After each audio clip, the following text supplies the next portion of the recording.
That's his problem. Then. All right, let's do this. Uh, so, um, as you guys may or may not know, my name's Trevor. I'm Princeton graduate, GMAT, GRE, LSAT tutor. None of which has to do with the presentation we're doing today, which is on Socrates. Or does it? Because he is the founder of logic.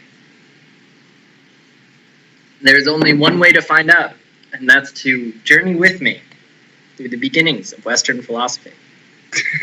That's great. Thank you. I was trying my best there. Should have been a radio host. All right, cool. So introduction to philosophy, to Socrates rather, and to philosophy. So here we have Socrates on the right, or at least what we think he looked like. So this is a bust of Socrates. So Socrates was in many ways the first philosopher. As you'll see, he uses this system, logical reasoning and questioning to discover truth, to draw out innate knowledge, right? To sort of what we already know, but don't know that we know. And he also tries to tease out the contradictions and assumptions of language. So when you talk, you make all sorts of assumptions about what you know, about what the other person knows. And oftentimes there are these logical flaws just buried within what we say. And what Socrates did is he tried to sort of remove all of that, make sure that language was really transmitting knowledge. As you may know from the pre-reading, let me expand my... As you may know from the pre-reading, hey, how do I expand the screen share? It's missing like the last little bit. That's the end actually. Okay. Well, Yeah, but you still in that page. I cannot. Well, Right. whatever. Okay. Anyways, so as you may know from the pre-reading, so the Socratic method, which, as you can probably guess, after Socrates, the man on the right, it's suitable for matters in which we already have enough knowledge to come to a right conclusion, but have failed through confusion of thought or lack of analysis to make the best logical use of what we know. In other words, it's good when we're making logical flaws, when we already know what we're talking about. Not so good when we're trying to discover something new. For instance, if you wanted to discover the law of gravity and you were Isaac Newton, you couldn't use the Socratic method to discover the law of gravity because you don't already know, inverse square law or whatever. All right? Cool stuff. On to the next one. All right. So a little bit about Socrates. So Socrates was born in 470 BC to a stonemason and a midwife. That is a guy who, works with stone, uses it to make buildings and stuff. And a midwife is someone who helps women give birth. So it's not a politically prominent family, but in early ancient Athens, it's not a bad life. Also, you may wonder what like a city-state is. At this point in Greece, it was basically divided into a bunch of different cities, all of which were their own states. So they had their own government, they had their own armies, everything. Athens was the most powerful. 470 BC, so 500 years before birth of Christ, or about 2,500 years ago. All right. So Socrates sort of started off his adult life serving in the Athenian military. He was renowned for hardiness and self-control. There's a quote from Plato's Symposium that I'd like to read. I didn't have enough room for it on the slide, so you'll just have to bear with me. So, his endurance was simply marvelous.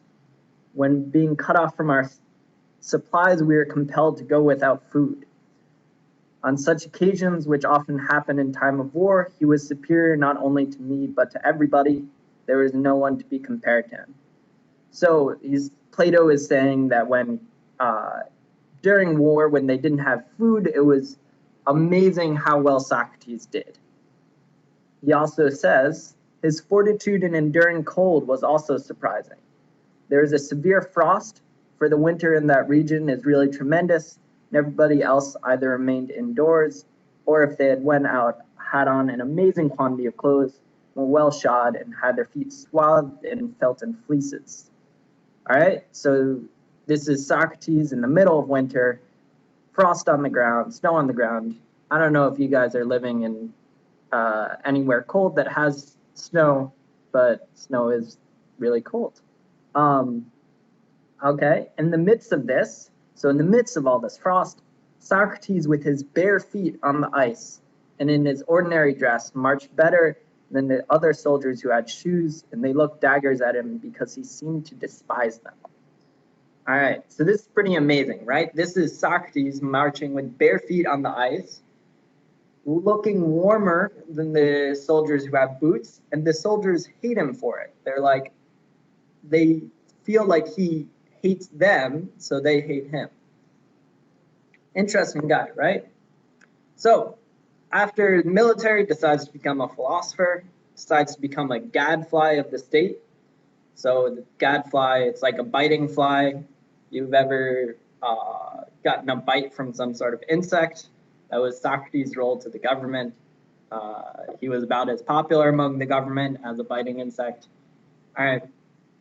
And he gained a lot of followers among rich young men who were entertained by, sort of the Jon Stewart of his day, I guess. Or that's an American comedian who always makes fun of politicians.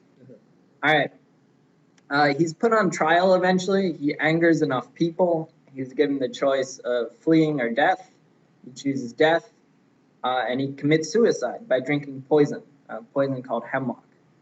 And on the right here, we've got a very famous painting of Socrates choosing to drink the hemlock while people beg him not to. And it also looks like he's taking one last chance to sort of annoy the people around him, if I have to guess from that pose. Sort of like telling them that they're wrong about something. All right, so there is somewhat of a problem about Socrates. The man was brilliant, obviously, but he never actually wrote anything down. So all of our knowledge comes from three sources: two students, Plato and Xenophon, and a satirical play by Aristophanes. And satirical means it's supposed to be making fun of. So that's obviously not right, because the Socrates in this play is just sort of a jerk and an idiot, as you'd expect from someone who's trying to make fun of him. So we're left with his students, Plato and Xenophon. So Plato's version in Socrates is brilliant and well-spoken and everything, except Plato has this weird habit of sort of putting his own philosophy in the mouth of Socrates. You'll actually find that once we go through Plato, who is like one of the most important philosophers. A lot of what he writes, he says, oh yeah, Socrates told me this, which is, it's a little hard to tell when Socrates stops and Plato begins. And then we also have Xenophon, who is another one of Socrates' students. And the problem with Xenophon is he's well-meaning, but he's dumb. Essentially, Xenophon, he's so desperate to make sure that we all know that Socrates shouldn't have been put to death, that in fact he makes Socrates just say really boring things that no one would have ever taken offense to. So you sort of get the idea that either Xenophon is wrong, or the Athenians just enjoyed putting people to death for no reason whatsoever, which isn't really, which might have been true, but in that case we wouldn't really be having a class about Socrates. All right, next up, let's get some background on Socrates. So you got his biography, right? But a man is only as good as the time in which he lives. Socrates lived in a pretty incredible time. This was the golden age of Greece. This was the golden age of Western history. This is where a lot of stuff started. And if you ask a lot of ancient Europeans up until like 1600, so up until 2,000 years afterwards, they'll tell you this was the best time in history. And we'll actually read some people who are like, oh, if I could only live back then. Okay, so why was it so amazing? Well, so first of all, Socrates had a student, Plato, who we were just talking about, and Plato had a student, Aristotle. And it's like hard to overstate. It's hard to like, so you really have to understand how amazing it is, how amazing the influence they had is. So Plato was a great philosopher. Aristotle was philosopher, scientist. His science right now is like no one takes it seriously. We all think it was sort of dumb.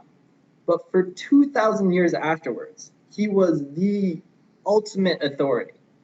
Like, again, Galileo, Earth revolves around the sun, not the sun revolves around the Earth. He's, has all these physical calculations. He helps discover gravity.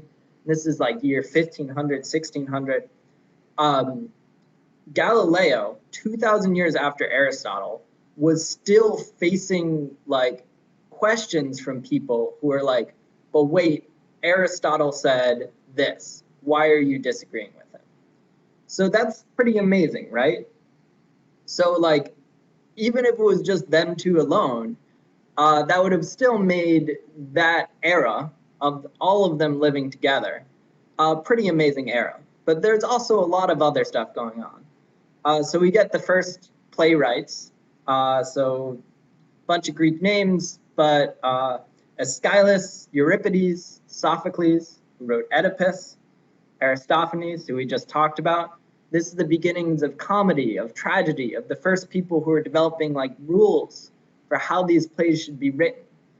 We've got the first historians, Herodotus and Thucydides, who are like the first people to be like, well, isn't there a logical structure to the events of the past? One thing happens, therefore another thing happens. And they're trying to write this down and make sense of it. No one's done that before.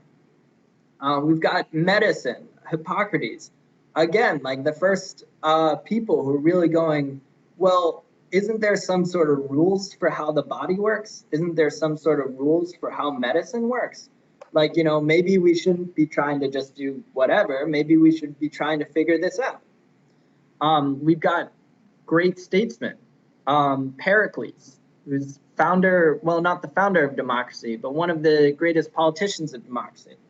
And we've got like the first real mathematicians. We've got Pythagoras, which you've heard of the Pythagorean theorem, a squared plus b squared equals c squared, and you've got the triangle, right? Yeah, that's Pythagoras. And all of these people are living within 100 years of each other, all of them in the same city. And this isn't a huge city, it's, maybe 40,000 people. It's small, and it's, really an intellectual powerhouse.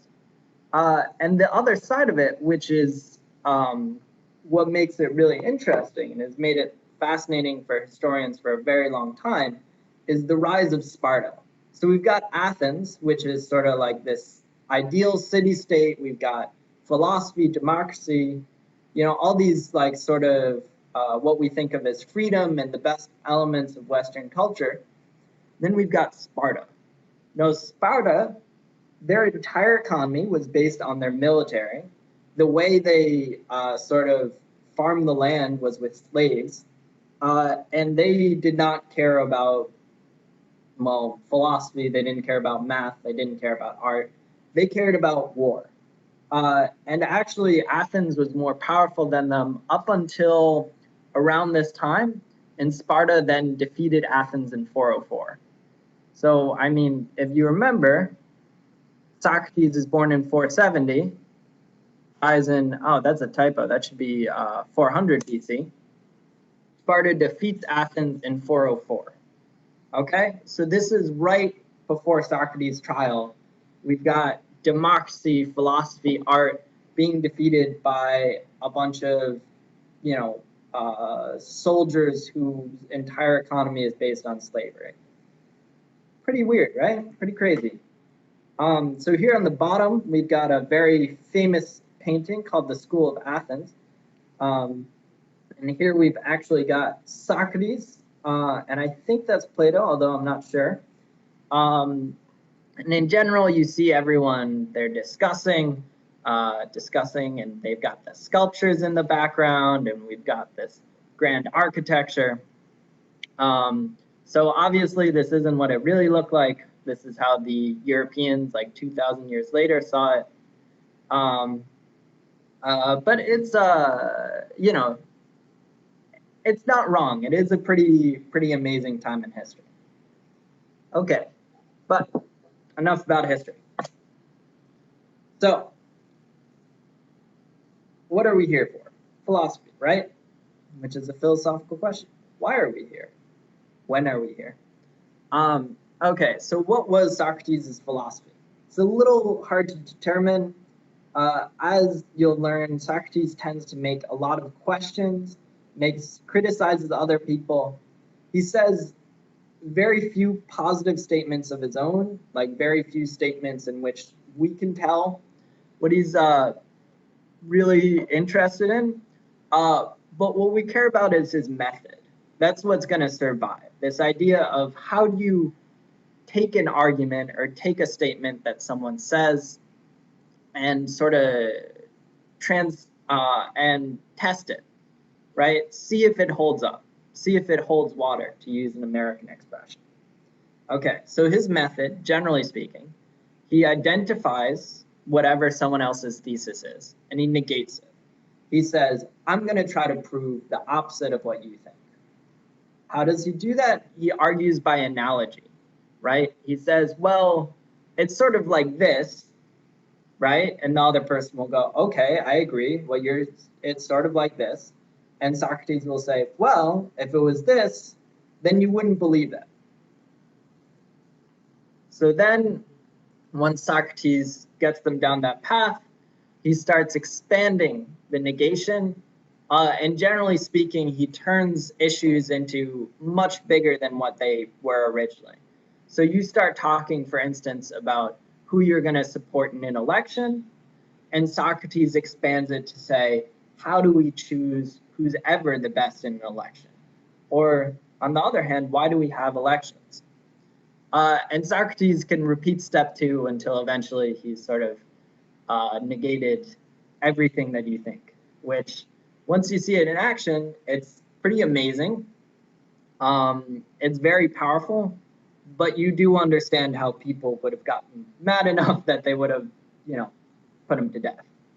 All right, and also this is a cartoon on the right. I really liked it, but it has nothing to do with his philosophy. So this is based on that painting we just saw, right? And it says, wait, what if we convince the jury that while they're wasting their time with me, the real Socrates is still at large? That was Socrates' lesser known defense at his trial. Okay, cool. So let's get into examples. We're making great time. So the way we get most of Socrates' method is through these dialogues. And as you'd expect from something called a dialogue, it's Socrates or one of his students, but usually Socrates, and a couple people talking. And Socrates sort of hears what they're talking about and takes control of the conversation by asking these questions. And by asking these questions, he sort of leads them to a conclusion. So here's an example. So we've got Socrates with a couple friends, Lysimachus, Melesius, and Nicias. I know these are crazy names. They're Greek names. You don't have to worry about them. Ancient Greek names even. All right. So Lysimachus and Melesius are wondering whether or not to train their sons as warriors. This is like an important question, right? Because at this point in Athens, it's peaceful enough that not everyone has to learn how to fight. But there is this sense of like, is it okay to raise a son and not teach him how to fight? Like, what happens if there's war? You know, can he really be considered a man if he doesn't know how to pick up a sword and defend his family? So it's a big question. So Lysimachus, one of these guys wondering about his son, asked Socrates, Melesius, and Nicias what he should do, whether or not he should train his son like a warrior. So Socrates, here on the left, represented by his bust, with that lovely beard and huge forehead, says, what, Lysimachus, are you going to accept the opinion of the majority, right? So he's trying to establish a thesis here. And the thesis, of course, that Lysimachus would say is the best way to determine whether or not to train my son as a warrior is to ask the opinions of my friends. So Lysimachus replies, why, yes, Socrates, what else am I to do? Socrates replies, would you do so too, Melesius? So Socrates is basically trying to get everyone on the other side. If you were deliberating about the gymnastic training of your son, so that's fitness, right? That's another thing the Athenians cared about a lot. Weightlifting, gymnastics, running. So it was a big deal for them. If you were deliberating about the gymnastic training of your son, would you follow the advice of the majority of us or the opinion of the one who had been trained and exercised under a skillful master? So this is interesting, right? Socrates is already making this analogy. He's saying, you can't just ask everyone, right? Would you do the same if you were asking how best to like make your son strong? And the answer is probably not, right? You'd go consult a personal trainer or, you know, a fitness instructor or whatever. You wouldn't just go ask like 5 of your random friends. So Melesius responds, of course, the latter, Socrates, as would surely be reasonable. The latter being like the last one, so someone who had been trained and exercised under a skillful master. Socrates hammers it home. His one vote would be worth more than the vote of all of us 4. Melesius says, certainly. Socrates is really hammering it home. He doesn't allow any air through the cracks. And for this reason, as I imagine, because a good decision is based on knowledge and not on numbers. So this is, you should think about this. Socrates is going to start expanding this, because that's a general statement, knowledge and not on numbers. So Melesius sort of, he's not really sure where Socrates is going, but he agrees with this so far. He says, to be sure, yeah, okay. So Socrates replies, must we not then first of all ask whether there is any one of us who has knowledge of that about which we are deliberating, which is a complicated way of saying, isn't the first thing we should do to be like, does anyone know more than we do? It's a very complicated way of putting it. All right, if there is, let us take his advice, though he be one only and not mind the rest.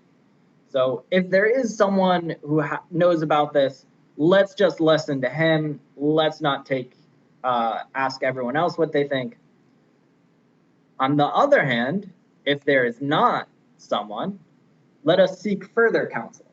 So if we can't find someone who knows, then let's keep looking. Like, why would we then just give up and be like, well, let's go ask our friends? And he says, is this a slight matter about which you and Lysimachus are deliberating? Are you not risking the greatest of your possessions? Saying this isn't like something to just throw away. This isn't some decision to just make and not think about what the consequences are. This is important, right? Because children are your riches, right? And upon their turning out well or ill depends the whole order of their father's house. So, you know, if anything's important in your life, it's how your son turns out. Like, that's something where you should seek, you know, every expert. You shouldn't just like, you know, ask random people what they think you should do with your most important possession, you know, the most important person in your life. So Melesius, again, just says, that's true. So Socrates, great care then is required in this matter. It's a little repetitive, especially with Milesius just being like, yeah, yep, yep. So again, he says here, certainly. I mean, he doesn't really have that much more to say about it, right? He's like, yeah, okay, I agree. All right. So Socrates says, suppose, as I was just now saying, that we were considering or wanting to consider who is the best trainer. Should we not select him who knew and had practiced the art and had the best teachers? So Socrates is going to make another analogy here, right? So he's going to expand, right? Because we've got something who knew and had practiced the art and had the best teachers. Because you already know Socrates is going to be like, well, wait, shouldn't we consider something? So Milesius apparently doesn't see this coming, and he just says, I think that we should. So Socrates says, but would there not arise a prior question about the nature of the art of which we want to find the masters? So Socrates says, well, wait a second. Before we say who had the best teacher for what we want to do, we need to ask, what is it that we're trying to do here? What are we trying to accomplish? Milesius just says, I do not understand. Wo booming by. That wo booming by. Yeah, my tones are so bad. Okay. So Socrates responds, let me try to make my meaning plainer then. I do not think that we have as yet decided what that is about which we are consulting when we ask which of us is or is not skilled in the art and has or has not had a teacher of the art. So Socrates is making it obvious now. He's saying, I don't think we've yet really determined what exactly it is we're asking. Like what exactly it is we're asking if people are good at. So Nicias, who's been quiet until now, he pipes in. He pipes up, jumps in. Okay, Nicias says, why, Socrates, is not the question whether young men ought or ought not to learn the art of fighting in armor, which is a complicated way of saying isn't the question whether or not we're training our sons as warriors. And Socrates responds, yes, Nicias, but there is also a prior question, which I may illustrate in this way. When a person considers about applying a medicine to the eyes, you say that he is consulting about the medicine or about the eyes. And sorry, the last little bit is cut off there. It's just the word eyes. Okay, so Socrates says, yeah, I mean, that is like the question, whether or not we're training our sons as warriors. But there's also something we have to ask before we get into that, before we talk about that. So, and he's making a weird analogy here. He's saying, when we're talking about applying a medicine to the eyes, so, maybe you have like an infection in your eye or something, would you say that he is consulting about the medicine or about the eyes? So is he asking about the medicine or about the eyes? So Nicias doesn't really understand what Socrates is saying here, but he understands the question, so he says, okay, about the eyes. You're not saying is this medicine good? You're saying, will it heal my eyes? And Socrates responds, and when he considers whether he shall set a bridle on a horse and at what time, thinking of the horse and not the bridle. So he's saying, when you have a horse, right, and you're deciding whether or not to ride it, there's some point at which you actually have to put the equipment on the horse so you can ride it, the bridle. Socrates is saying, when you're thinking about when in a horse's life you're going to actually make it wear the equipment so you can start riding it, you're not thinking about the equipment. You're thinking, is the horse ready? Is the horse going to, throw me off as soon as I try to get on it? So Nicias again responds, true. So now Socrates really brings it home. He really says it. He says, and in a word, when he considers anything for the sake of another thing, he thinks of the end and not of the means. Okay? So he's saying, wait, before we say, should we train our sons in armor, we're not really asking who's the best trainer, we're asking what are we trying to accomplish here? Who really knows about the best way to turn out like a healthy adult, like a healthy, happy adult? So Nicias says, sir. And Socrates responds, and when you call in an advisor, you should see whether he too is skillful in the accomplishment of the end which you have in view. See where he's going here? He's saying, you know, if before you call an advisor, see if he can accomplish what you want. See if he can do what you want, not just whether he can do, you know, what he's going to do tomorrow, but what you want to be accomplished in a year. And Nicias responds, most true. And finally, Socrates says, at present we have in view some knowledge of which the end is the soul of youth. And Nicias responds, yes. Okay. So I'm cutting it off here. It goes on because that's enough of an example of Socratic dialogue. So I think if I go back, you understand what Socrates does here, right? He starts off with this like little thing about you shouldn't ask your friends about whether or not to train your son as warriors. And he, through this system is questioning, Socrates' argument comes out because that's important. And important things shouldn't be based on just majority rule, they should be based on who knows the most. Okay, so then Socrates continues. He says, well, how do we decide who's best? You know, he's sort of taking control of this now. He's saying, how do we decide who's best? And you know, their immediate thought is, well, it's just going to be who's ever the best soldier, right? Who's ever good at being a soldier or at training soldiers would be the person we'd ask. And Socrates says, wait, but that's not really what you're asking here. You're not asking who's the best at training soldiers. You're asking who's the best at producing healthy adults.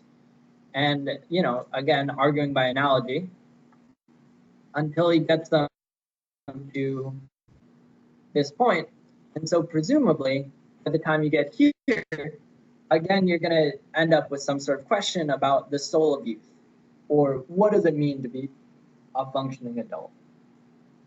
By the way, sort of interesting subtext here, so something that's not really written, is Socrates is saying all of this in a democracy. And this is a world in which democracies are very, very rare. So it's a little interesting and probably a little disturbing for the people who are listening to him to hear Socrates question democracy like this.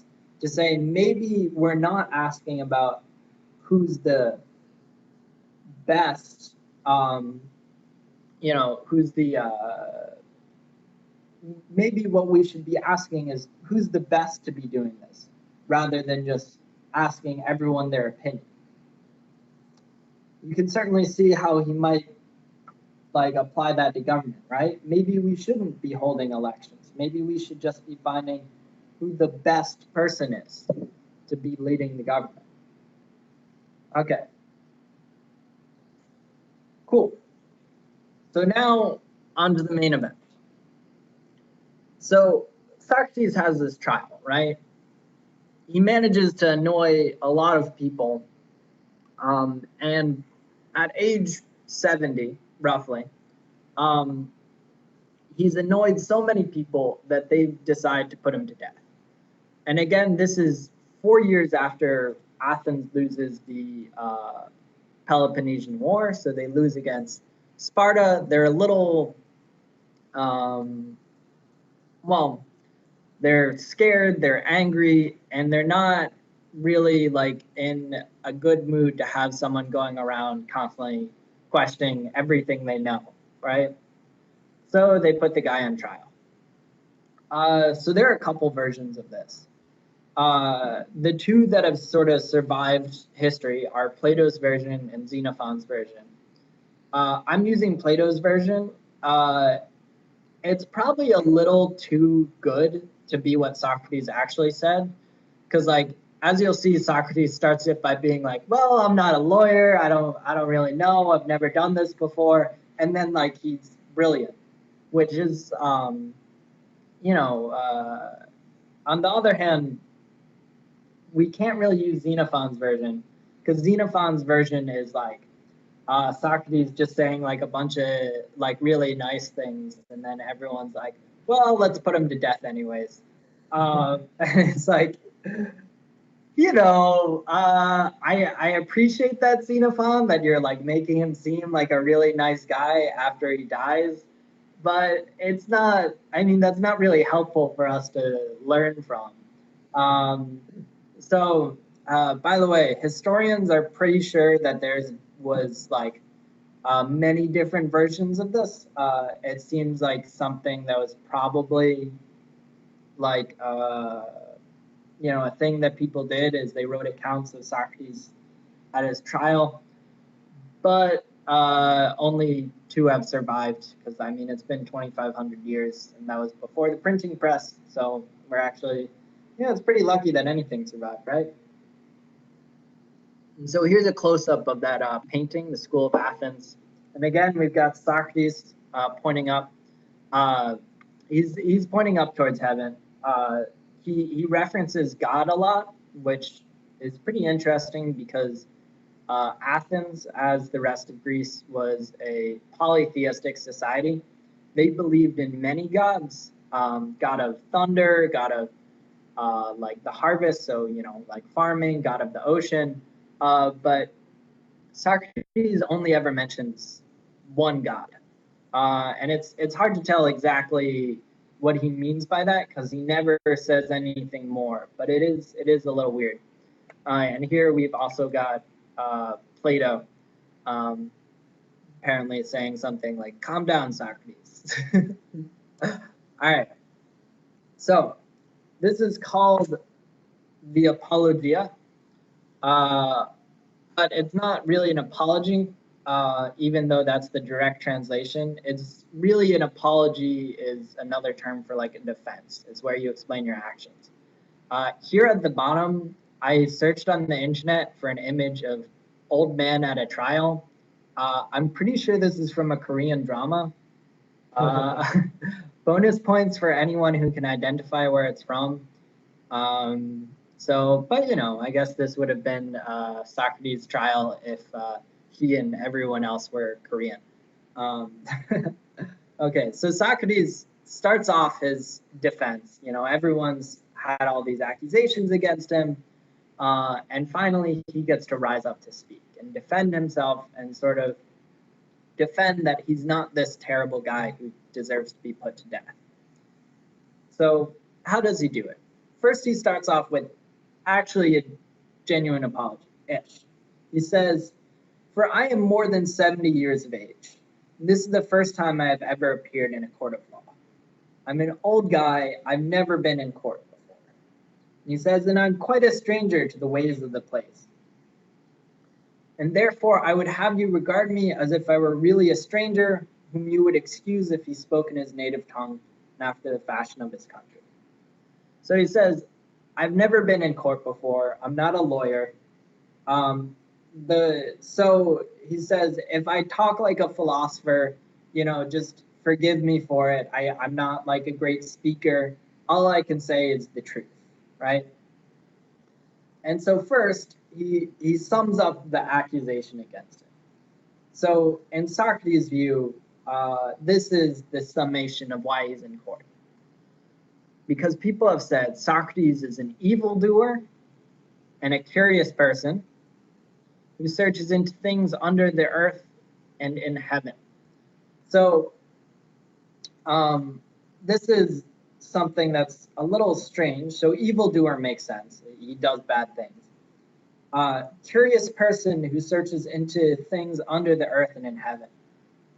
It's sort of hard to imagine that now as a like accusation you can make against people? Like you feel like that would just apply to, every scientist ever to be like, you try to find things out. Um, but in this, they're really accusing Socrates of being uh, basically going against religion. He's being impious here. So searching into things under the earth and in heaven is undermining the authority of priests, right? He's saying, you don't know what you're talking about, let me figure it out. Second part of the accusation, he makes the worse appear the better cause, and he teaches the aforesaid doctrines to others. So he makes bad things appear good, and then he teaches other people this. So it's the general cause of corruption. Okay, all right. So the first section, it's in three sections of how he structures his defense. So first, he starts with this story of why people think he's an evildoer and a curious person and whatever. Says it's all a misunderstanding.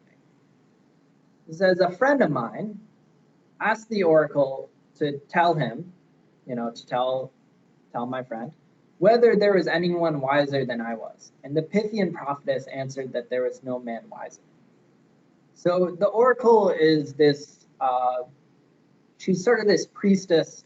The gods speak to her, and she always responds with the truth. And this is so this is interesting. This was a real person. This is like a historical drawing of what she might have looked like, or real people. This was like a temple that people went to, and they, gave them money and then asked them questions, and they would respond. So a little interesting. So normally the oracle says pretty vague things, and that seems to be sort of how they succeeded with this whole truth-telling thing.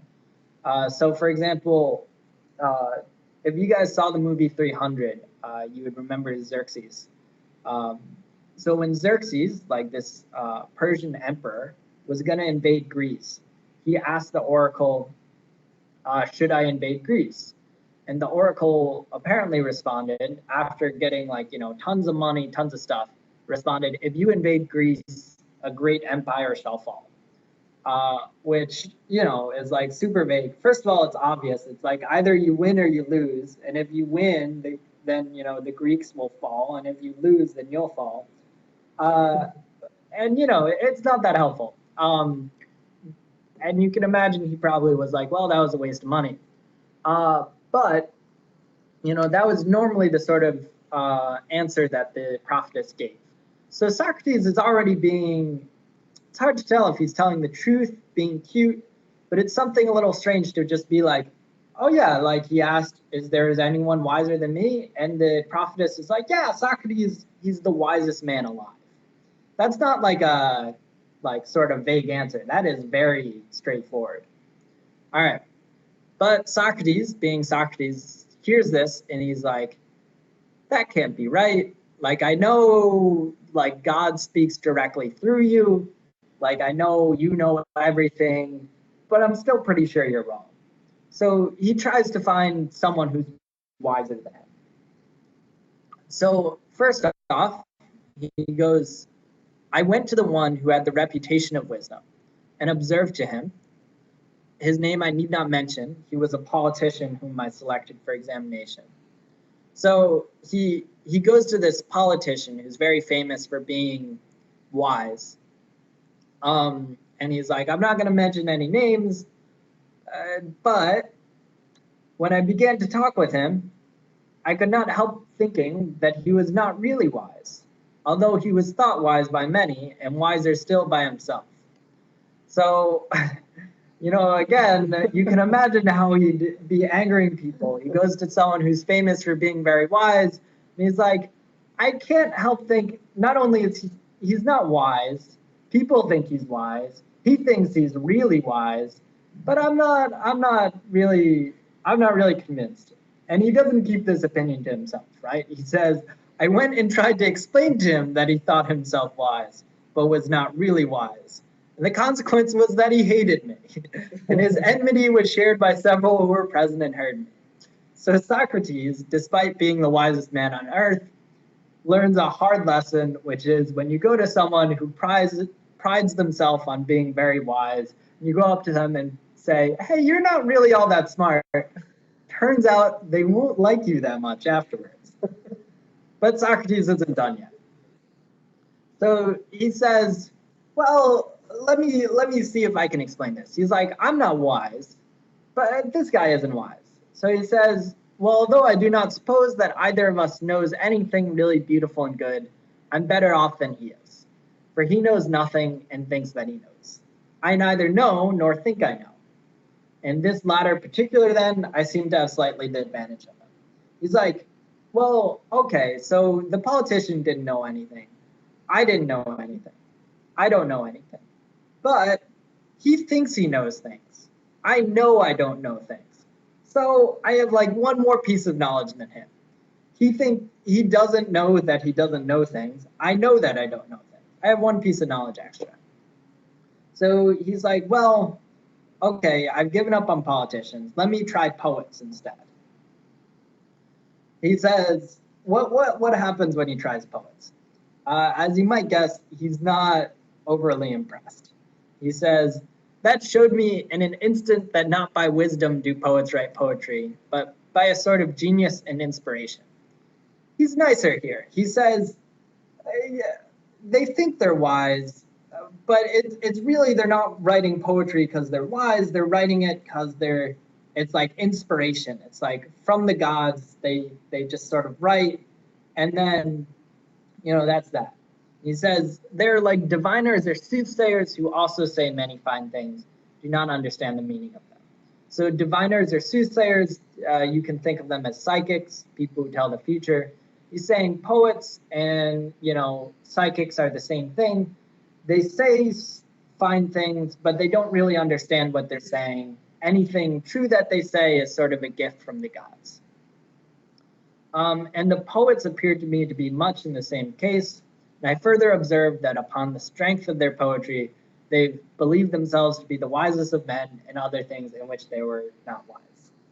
So again, Socrates goes to another group of people and says, now, I know you think that you're really wise, but you're really not. You're actually pretty dumb. So surprise, surprise, turns out that they also don't appreciate this. And we've skipped over it, but he also goes to the artisans because apparently he hasn't annoyed enough people in Greece. Finds the same thing. He's like, you think you're smart, but you're not actually that smart.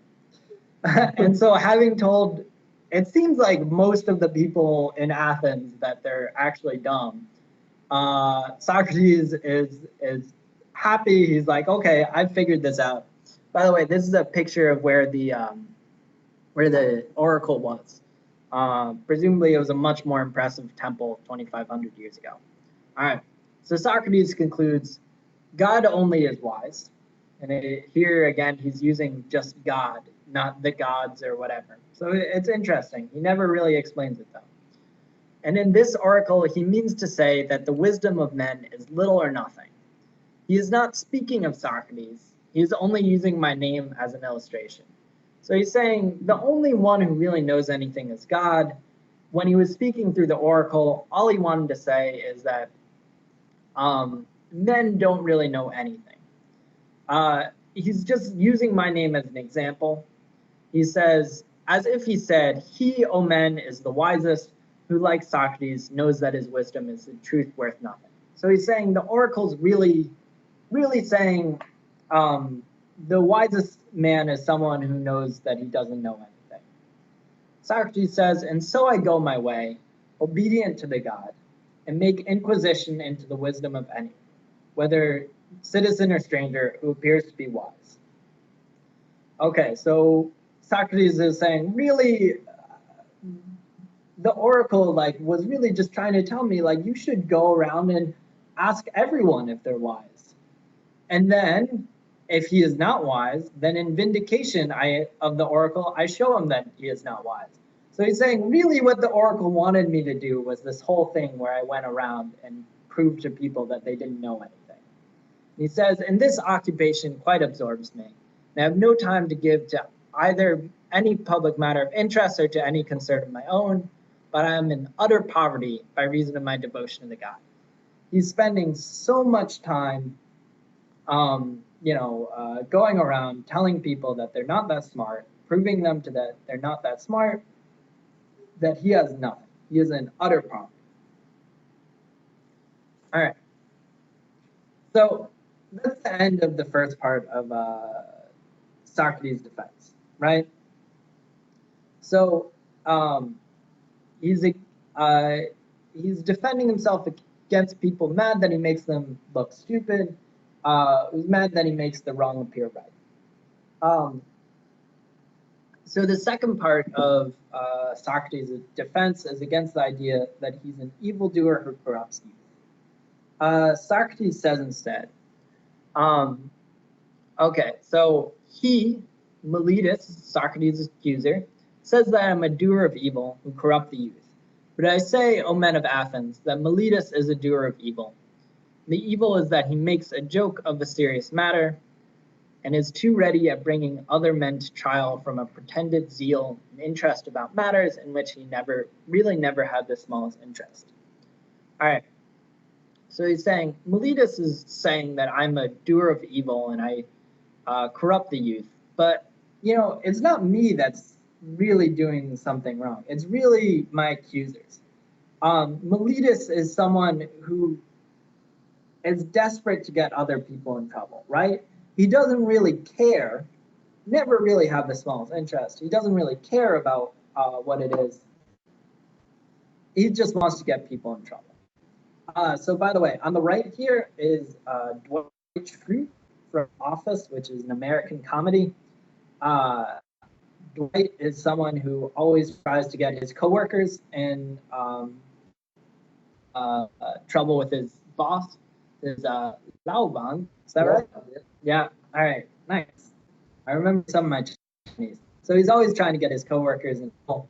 So I imagine Meletus is probably pretty similar to this guy. Okay. So enter another Socratic dialogue. Socrates says, "Come hither, Meletus. Let me ask a question of you. You think a great deal about the improvement of youth?" And Dwight says, or Meletus, "Yes, I do." Socrates says, "Come here. I need to ask you. You think a lot about how youth can be, improved, about raising kids, because that's, Meletus' defense, right? Just a concerned citizen." So Meletus says, "Yes, I do." And Socrates says, "Tell the judges then, who is their improver?" So who is it that is, improving youth? You think so much about it, you must know instantly. Meletus responds, "The laws." Socrates says, "But that, sir, my good sir, is my meaning. I want to know who the person is who, in the first place, knows the laws." Meletus replies, "The judges, Socrates, were present in court." So Socrates is trying to nail down Meletus on a thesis. So here, he's nailed down on, "I think a lot about the improvement of youth. That's why I care about Socrates. That's why I wanted to put Socrates on trial, because this is a matter that I really care about." So Socrates is going to try to prove the opposite, which is you don't care. So how are you doing? Well, let's see. So he says, who knows the laws? And Meletus is cut off again. Sorry. Says, "The judges, Socrates, were present in court." All right. So Socrates says, "What do you mean to say, Meletus? That they're able to instruct and improve youth?" So, Socrates is like, "Oh, okay, so these are the people who improve the youth, the judges." And Meletus says, "Certainly." And Socrates is really nailing him down on this. He says, "What, all of them or some only and not all? All of them." The argument gets a little interesting. Here, that is good news. There are plenty of improvers. What do you say to the audience? Do they improve them? Meletus says, yes, they do. And you might be able to see the trap Socrates is laying right now. You might. But again, remember, he's trying to prove Meletus really hasn't thought about this as much as he pretends to. Socrates responds, and the senators? Meletus, he's sort of stuck now. He says, yes, the senators improve them. Okay, the politicians improve them. He said, but perhaps the members of the citizen assembly improve them. Or do they too improve them? Saying, maybe it's the government that's corrupting them, or maybe they're improving them as well. This is like, well, they improve them. And Socrates, here his trap is laid and he's sprinting, right? Here Meletus is stuck. Because then every Athenian improves and elevates them, all with the exception of myself, and I alone am their corrupter. Is that what you affirm? Socrates said, so what you're saying is literally everyone else in Athens improves these people, and then I'm the only person who's sort of doing harm to them. And Socrates is saying, is that what you affirm? Meletus is stuck here. So he just says, he goes for it. He says, yeah, that is what I doubt affirm, totally. And Socrates says, I am very unfortunate if that's true. But suppose I ask you a question. Would you say that this also holds true in this place? So he's arguing by analogy, right? Does one man do them harm and all the world good? Is not the exact opposite of this. One man is able to do them good, or at least not many. The trainer of horses, that is to say, do good, and others who have to do with them rather injure them. So here's an interesting analogy that Socrates made. So he's gotten Meletus to the point where it's obvious Meletus has never thought this before, because he's gotten Meletus to admit that everyone in Athens is improving the youth except for Socrates. Just to make the point obvious, Socrates says, well, that can't be true. I mean, think about it. Like if improving the youth, like improving horses, remember he used the same analogy ago when we were together not to train sons of warriors. So Socrates says, it's a little weird when one improves them and one person hurts them, because normally it's a couple think how to do it right, and everyone else, when they try to do it poorly. If you want like analogy, by piloting an airplane, right? Of the people on an airplane, normally there are only two people who know how to fly the airplane. Everyone else, if you put them at the controls, terrible job, and probably crash the plane. So it's a little weird to say that in Athens, on the other hand, it's the opposite. Everyone in Athens knows how to fly, except for one guy. All right. Socrates, he's proved his point on this. So now he needs to the second point, which is like, it's proved Meletus has never thought about this before, but he still needs to defend himself against this charge that he's corrupting the youth. Socrates says, and now Meletus, I must ask you another question. Which is better, to live among bad citizens or among good ones?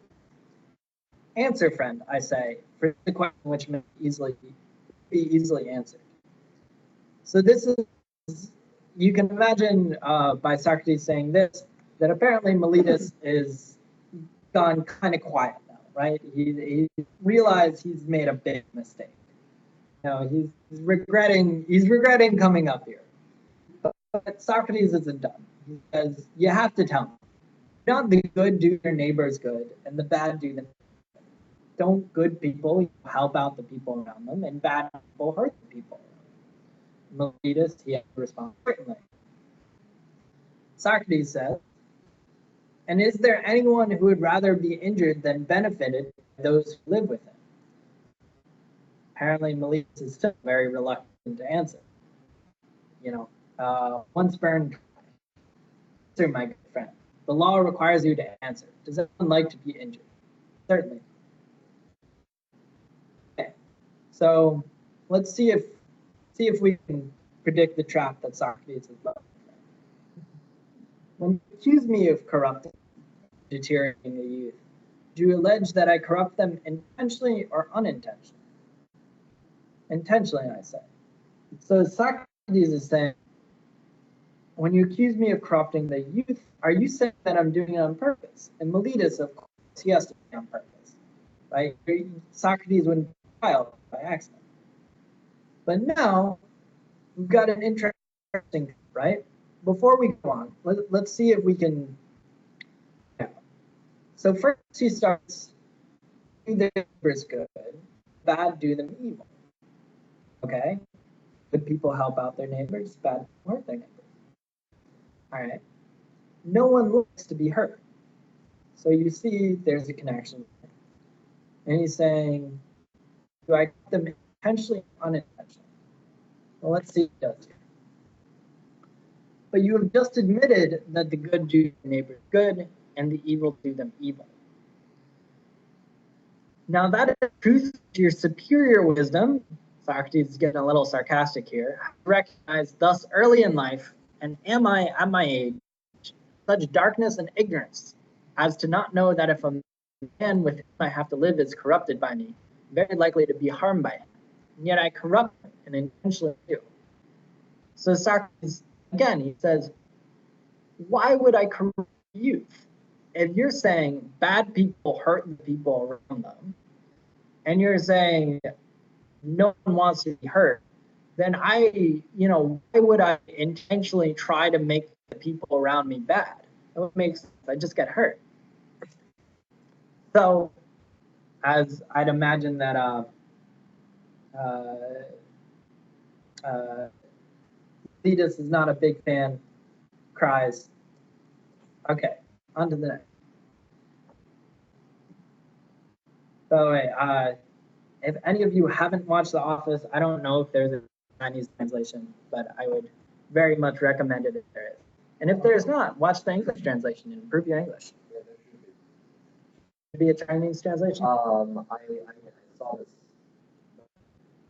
So I'm not sure if you could already take it. Yeah, well, years. It's a classic. It's a classic show. Great American accent. All right. Meletus has, sort of, he's gone back crying. I was just gonna finish this off and then we take like a 5-minute break. Yeah. All right. So, having defeated Meletus, so Socrates, he said, this is why people, a curious person, this is why it's wrong that I'm corrupting the youth. So Socrates is now finally summing everything up with, this is a defense of myself and what I've been doing in Athens. Socrates says, strange indeed would be contact, O men of Athens, if I, who when I was ordered by the generals whom you chose to command me at Potidaea and Amphipolis and Delium, remained where they placed me, like any other man facing death. And I say now, when as I conceive, imagine, God orders me to fulfill the philosopher's mission, certain to myself and other men, I were to desert my fear of death. Okay, this is sort of, it's stern, it's a little inspiring. Socrates says, when I was in the army, I faced death multiple times, multiple battlefields. So just because you threaten me with the death penalty for being a philosopher, for searching into myself and other men, I'm not going to stop being a philosopher. You can't be stopped. I'm not afraid of death. He says, I believe to that this day, no greater good has ever happened to me than my service to the God. For I do nothing but go about persuading you all, old and young alike, not to take thought for your persons and your property, but first and chiefly to care about the greatest improvement of the soul. So we've very rarely do we get these attributes. You know, we already can tell he's, you know, believes in this whole idea of questioning wisdom, proving people not wise.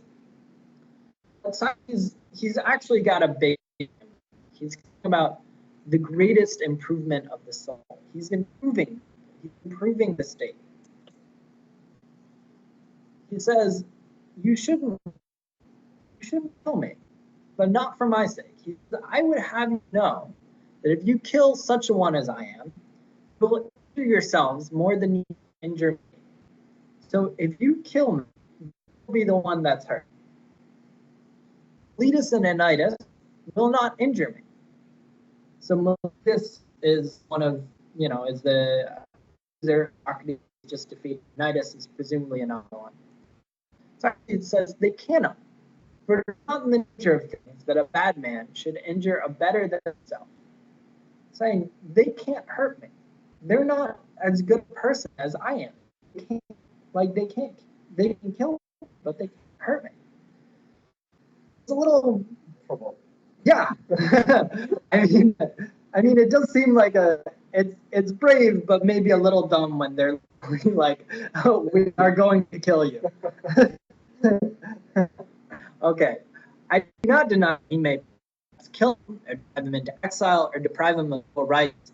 He may imagine another man is doing an injury, but that the evil is doing as Anytus is doing, of unjustly taking away another man's life, is very far. So he's saying it's not you can kill me, but you're not injuring me, because evil you're doing, taking away unjustly taking another man's life, it's greater far. And in Socrates' mind, in his worldview, when you do evil, you injure yourself. He's saying Anytus is hurting himself more than he's hurting me by killing me.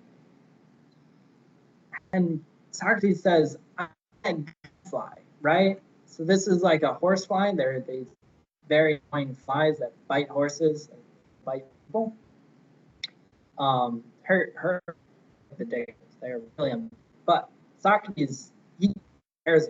He's God, which God has given you, and all day long, all places, always fastening upon you, arousing and persuading and reproaching you. So Socrates says, that's my job. I'm a God. I go around everywhere and I annoy people and I hurt them and I make them bother. And that's what makes me useful. He said, as you not find another easily find me, I would advise you to spare me. So that's his defense of who he is and his sort of place in the state. So Socrates says, finally, you know, even though you say I've corrupted all these youths, I don't see any of them in the courtroom here today. I don't see any of their families in the courtroom here today. So I'm not sure exactly, you know, where you're getting this info from. Socrates he's like, I'm not even going to mention that. I'm not even going to mention the fact that I have 3 sons, which is sort of mentioning the fact that he has 3 sons, right? Saying like, I'm not going to mention it, but I have 3 sons. But he says that perverts justice. Like, your job as a judge is to treat me as you think the law should treat me. Care that I have sons. You shouldn't care about anything else. Is it just? Is it right for you to kill me? And Socrates waits judgment and says, to you and to God I commit my cause, to be determined by you as is best for you and me. So here's a painting of an ancient Greek courtroom in Socrates' trial. You can tell it's actually pretty informal, right? It's just people sort of sitting and standing around talking. Okay. So finally, he's condemned to death. He can run away if he wants. But instead, he says, I'm not going to do that. I'm going to face death. I'm going to take death. Accept my death death penalty. It says the hour of departure has arrived in weak ways. I to die and you to live, which is better. God only knows. So he says, I go to die, you go to live. Is be better than that. You know, to the end, to his last life, he's still, for him, the highest virtue is no. I don't know if it's better to live or die. Then he commits suicide by drinking hemlock, and this is ancient Greek teaching of Socrates on his deathbed. All right, let's summarize this. So why do we care about Socrates? Why does he still matter? So I think you can find pretty much all of it in the Apology, in this defense that we just. So first of all, Socrates defends the importance of seeking truth at all costs. And this there is truth to be found. I know that is like a obvious point to you that to you as like modern thinkers, whatever, you know, that there is the truth out there, as an American TV show X-Files used to say. But that wasn't true for them. You know, there were still a significant population in Socrates' time would be like it's only it's the gods only know, men can't know. Socrates doesn't buy that. He says, no, there's a truth, and we'll find that truth. Then he uses logic and analogy to win an argument with common sense. Again, he doesn't resort to fancy like word tricks, speech. Like when it's him against Miletus, it's just logic. It's just logic that makes him win out.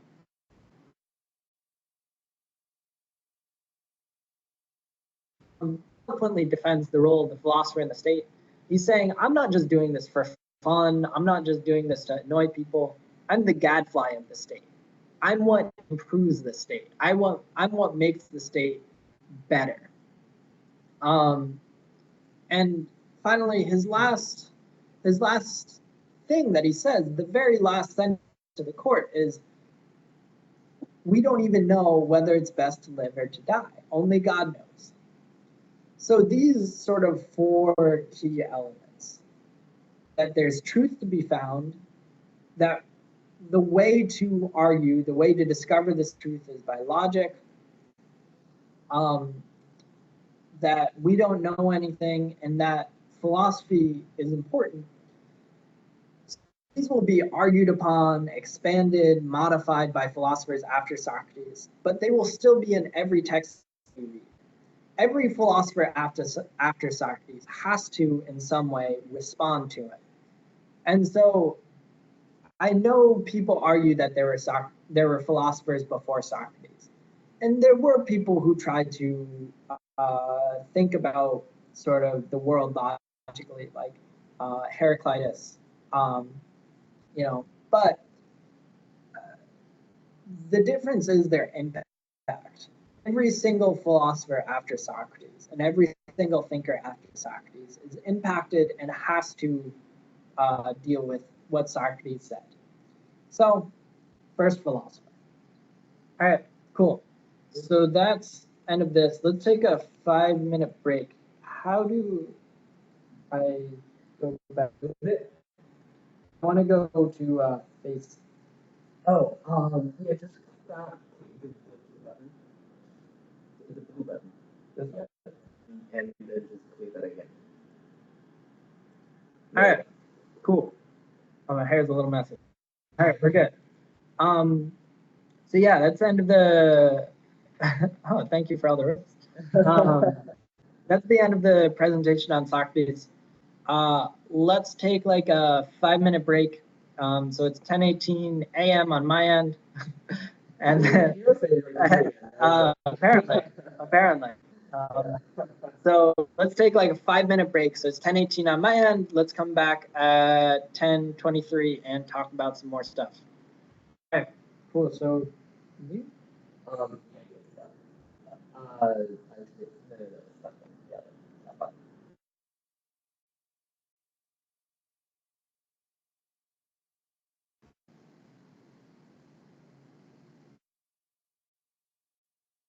All right. Awesome. So with regards to what we're going to do next, so two things we're going to do. One, I found a very silly piece online called a Socratic Dialogue with Taylor Swift.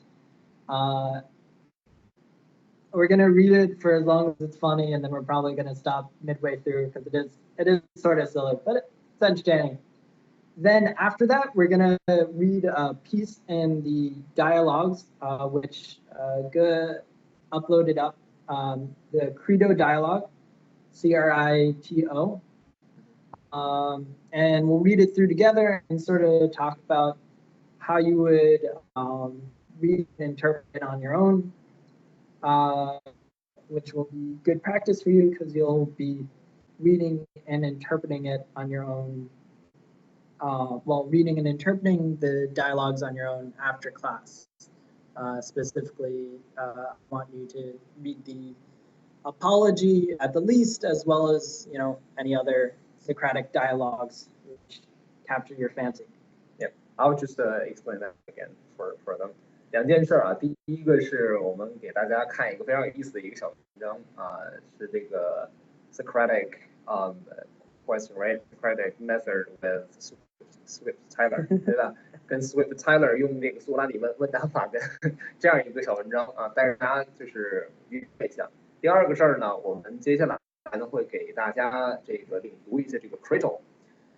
如果各位在群文件里面找到那个下载的话，你会发现柏拉图我给大家传了5个对话录啊，那个 apology 是其中一个 ，apology 后面那个就是 Credo 啊，这个也是非常好，就是它两篇呢，基本上是逻辑是连贯的啊，在后面讲为什么苏格拉底他说我要放弃这个事情，我要这样去做啊，要依然赴死。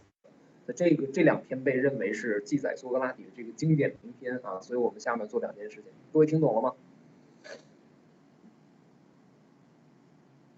？You ready for that? And then we're getting started. All right. I didn't see. Okay. All right. Here we go. And I think if you want to show the screen, you need to log off and then.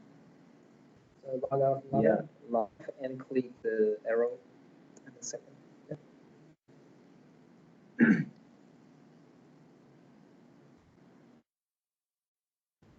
You think I should make it bigger and zoom in? Sure. All right. Good enough. So this might be too. Okay. So this is Taylor Swift, a Socratic dialogue. Mm-hmm. Silly, but I thought it'd be a nice break from serious stuff. So are we going to read like? Oh yeah. Who do you want? Do you want to be Taylor Swift or should I be Taylor Swift? I'll be the Swift, I think. You'll be the smart one. Okay. Right. So tell must the player always play? Okay. By the way, Taylor Swift's reasonably popular in China, right? I think so. Yeah. Okay. Well, that depends on what it is to be a player and what it means to play. Could you be more specific? I'm thinking of the dirty cheese of the world. Those about whom so many get down now, well, getting down to sick beats. Alcibiades, for example, abandoned Athens and sought refuge in Sparta. They left Sparta for Persia before finally returning to Athens, living in what is that? Inter-imperial trail of broken hearts. Okay. By the way, some cultural explanation here. I'm hoping you guys know this line from Taylor Swift. If you're not a fan of Taylor Swift, you should be. Alcibiades was a figure from Athens. As it sounds like, leaves Athens, goes to Sparta to Persia, returns to Athens, leaving an inter-imperial arts, right, between empires. Okay. Apparently, Taylor Swift is rather convincing to Socrates, who says, "Yes, I see. Alcibiades is in fact a player who will play." Yeah, very much so. But must he? That is the question at hand. I believe he must for consider that the hater must hate, and the faker must fake. Why should the player be different? Okay, this is the last line I'm reading, and then we're switching to Greta. Yeah. But might people change? Could something convince the player to stay, rather than play? Okay, we're good. We're done. We're switching to Crito. All right. So this is the version that you guys have.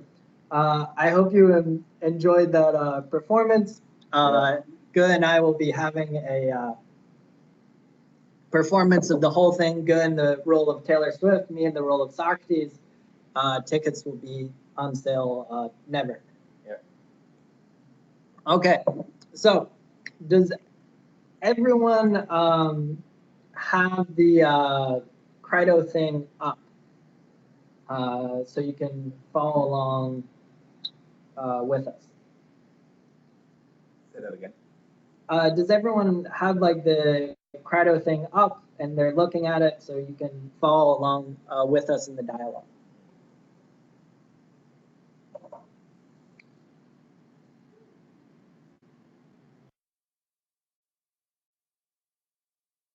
Right. They probably don't understand the question. Okay. I think. No, here's the thing. They haven't. I mean, there's a trouble of reading the apology itself, and then Okay. or I don't think there's any sort of a background whatsoever like for creating. Yeah. But they do have the file right now. Yeah. Okay. Yeah, that's what I meant.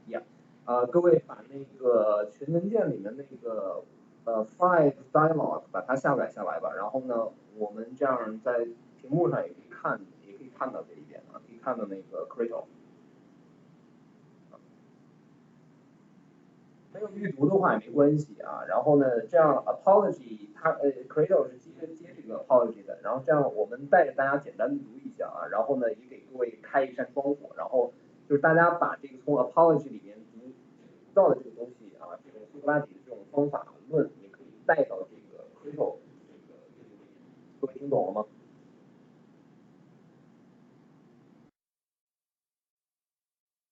好啊 ，OK, good, they're ready. All right, great. So first we've got this little introduction here. So at the time of Socrates' trial, State Galley had set out on an annual religious mission to the small Aegean island of Delos, sacred to Apollo, and while it was away, no execution was allowed to take place. So around the time of Socrates' trial, so when he's in court, a state galley, which is like an official state ship, set out on annual religious mission to the small Aegean island of Delos. So this is island, they're going to this small island for religious purposes, sacred to Apollo, which is one of the gods. And so no executions allowed to take place. So Socrates, he's kept in prison for a month after the trial. So the ship has now arrived. This is Socrates' last chance. So Socrates' old friend Crito makes one last effort to persuade him to escape into exile. Socrates this entire time says, no, I'll accept my execution, I'll die. And Crito is like, wait, don't do it, you can still escape. So whether this conversation took place at this particular time is not important, for there is every reason to believe that Socrates' friends tried to plan his escape and that he refused. Plato more than hints that the authorities would not have minded much as long as he left the country. Yes. So, like everything that Plato writes, how true it is a little questionable, right? But the fact of the matter is Socrates did have the chance to escape. The authorities would have let him escape. He didn't have to die. Yeah, let's just confirm if the students get the background here. So the purpose of our reading will be why Socrates refused to escape when he has a great chance to do that. Yeah, exactly. Right. It's right before he's about to be executed, and his friend comes and says, "I can save you." Yeah, he did not necessarily die because the authority here stated, well, implied that they didn't care, right? As long as he was out of the country. Yeah. Yeah. Okay, so I'll be Socrates, you be Crito? Sure. Okay. So why have you come so early, Crito? Or is it still not is it not still early? It certainly is. So Socrates, he's in prison, he doesn't really know the time. So Socrates says, "How early?" Early down. I'm surprised that the warder was willing to listen to you. He's quite friendly to me by now, Socrates. I have been here often and I have given him something. So yeah, so Crito has bribed the people guarding the jail. So Socrates, um, I think Socrates is now realizing something's going on. Socrates says, "Have you just come, or have you been here for some time? A fair time. Then why did you not wake me right away, but sit there in silence?" By Zeus, no, Socrates. I would not myself want to be in distress and awake so long. I have been surprised to see you so peacefully asleep. It was on purpose that it did not wake you, so that you should spend your time most agreeably. Often in the past throughout my life, I have considered the way you live happy, and especially so now that you bear your present misfortune so easily and lightly. Yeah. So remember, like Socrates here, this is the same guy who, when he was in the army, was able to like stand on the ice in bare feet and be totally fine about it. So Crito, even though he's an old friend of Socrates, he's still surprised by the fact that Socrates is happy and carefree even when he's about to die. He's like, I didn't wake you so you could spend your time most agreeably. He's like, I figured at this point you'd probably rather be asleep than be awake, right? But Socrates responds, "It would not be fitting at my age to resent the fact that I must die now." And Crito says, other men of your age are caught in such misfortunes, but their age does not prevent them resenting their fate. Yeah, right. So Socrates says, I'm too old to care that I'm about to die. And Crito says, well, other people your age, other old men are also about to die, and they're, resenting their fate. They're pretty mad about it. Okay. Socrates responds, that is so. Why have you come so early? I bring bad news, Socrates, not for you apparently, but for me and all your friends that the news is bad and hard to bear. Indeed, I would count it among the hardest. Yeah. So he has bad news. Yeah. And he's realizing Socrates, it's not so bad for Socrates, but everyone else is worried about it. Socrates says, what is it? Or has the ship arrived from Delos, at the arrival which I must die? It has not arrived yet, but it will, I believe, arrive today. According to a message some men brought from Sunium, where they left it. This makes it obvious that it will come today, and that your life must end tomorrow.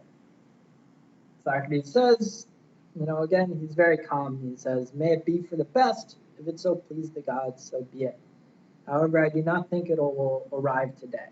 What indication have you of this? Crito says, how do you know it won't arrive today? Yeah. What indication do you have? Socrates says, I will tell you, I must die the day after the ship arrives. That is what those in authority say. Socrates, his evidence for why the ship won't come is a little strange. He says, then I do not think it will arrive on this coming day, but on the next. I take to witness of this a dream I had a little earlier during this night. It looks as if it was the right time for you not to wait. What was your dream? So, yeah, it's one thing that's interesting here is despite the fact we think of Socrates as like the most logical person, his evidence for why he's not going to die is still just a dream, right? Yeah. But he says, I thought that a beautiful and comely woman, comely is handsome, good looking, dressed in white approached me. She called me and said, Socrates, may you arrive at fertile Phthia on the third day. A strange dream, Socrates. Yeah. Socrates responds, but it seems clear enough to me. So Crito responded, "Too clear it seems, my dear Socrates, but listen to me even now and be saved. If you die, it will not be a single misfortune for me. Not only will I be deprived of a friend, the like of whom I shall never find again, but many people who do not know you or me very well will think that I could have saved you if I were willing to spend money, but that I did not care to do so.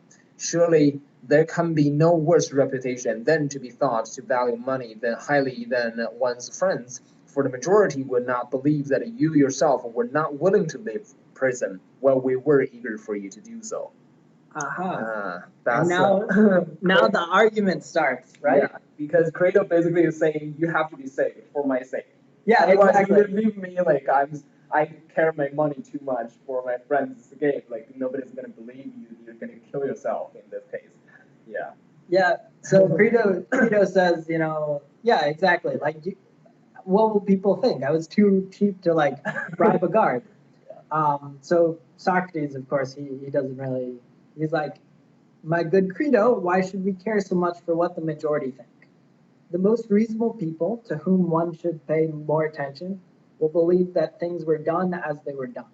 Yeah, I think that's where here is they started stating the reason why they're starting with again. Um, just just don't care about the majority, which kind of reflects his continued opinion, like his ignoring the existence of democracy. Yeah, Which is interesting, right? Because Credo brings up the point right here. What we're about to get into is like, now you think that Socrates would finally change his opinion, that he has to care about what most people think, because annoying most of Greece is what got him killed or got him, put on death row, so to speak. So you think now of all times he'd finally be like, maybe I should start caring what other people think. And that's the completely opposite. Like, yeah. So Crito says, you see, Socrates, that one must also pay attention to the opinion of the majority. Your present situation makes clear that the majority can inflict not the least, but pretty well the greatest evils if one is slandered among them. Yeah. Yeah. So, Crito's like, yeah, so the majority can cause the greatest evils if someone gets the wrong opinion of you. And Crito is obviously referring to what happens if people get the wrong opinion of me? What happens if everyone thinks I'm a cheap guy who doesn't want to save his friend? Socrates says, would that the majority could inflict the greatest evils, for then they would be capable of the greatest good, and that would be fine, but they cannot do either. They cannot make a man either wise or foolish, but they inflict things haphazardly.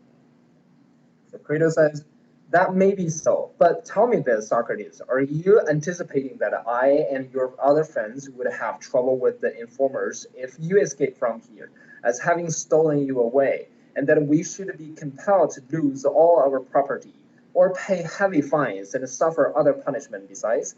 If you have any such fear, forget it. We would be justified in running this risk to save you, and worse if necessary. Do follow my advice and do not act differently. Yeah, so Crito knows Socrates too well. Yeah. He's like, you're too strong. Yeah, he's like, I know you're playing these games with like, it's not really evil, whatever. But like, is the issue really that you're worried that we're going to lose all of our property or we're going to get punished if we help you escape? And Socrates, he admits, he says, I do have these things in mind, Crito, and also many others. You're right. Yeah. So Crito says, have no such fear. So do not have such a fear, right? It is not much money that some people require to save you and get you out of here. Further, do you not see that those informers are cheap and that not much money would be needed to deal with them? My money is available and is, I think, sufficient. If because of your affection for me, you feel you should not spend any of mine, there are those strangers here ready to spend money. One of them, Simmias the Theban, has brought enough for this very purpose. Cebes too, and a good many others. So as I say, do not let this fear make you hesitate to save yourself, and not let what you said in court trouble you, that you would not know what to do with yourself if you left the Athens, for you would be welcome in many places to which you might go. If you want to go to Thessaly, right? Yeah. I have friends there who will greatly appreciate you and keep you safe, so that no one in Thessaly will harm you. Yeah. Let's summarize what Credo just said in that big paragraph. Yeah. So there are still like people are trying to say you don't worry about that. It's small money, Yeah. and your life is a lot more important. Plus, if you get out of Athens, you're welcome everywhere. Athens is like a hole, it's the hole. Exactly. Right. Yeah. Yeah. Credo says, I have money. Other people have money. Yeah. Like, don't worry about it. You Yeah. can go anywhere. Yeah. All right. So this is the first paragraph done. All right. Second paragraph. I didn't realize I gave you such a speech. All right. But you can read it. Okay. Besides, Socrates, I do not think that what you are doing is just to give up your life when you can save it, and to hasten your fate as your enemies would hasten it, and indeed have hastened it in their wish to destroy you. Moreover, I think that you are betraying your sons by going away and leaving them when you could bring them up and educate them. You thus show no concern for what their fate may be. They will probably have the usual fate of orphans. Either one should not have children, or one should share with them to the end the toil of upbringing and education.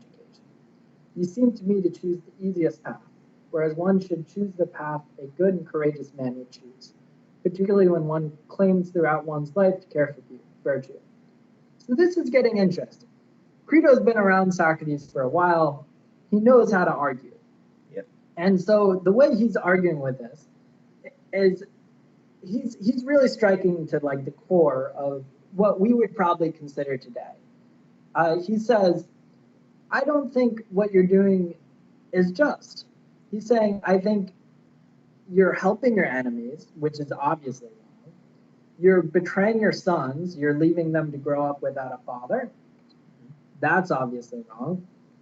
And he says, you know what? You're not actually like choosing a good path. You're really choosing an easy path. And so now Crito, he's really gonna lay it on.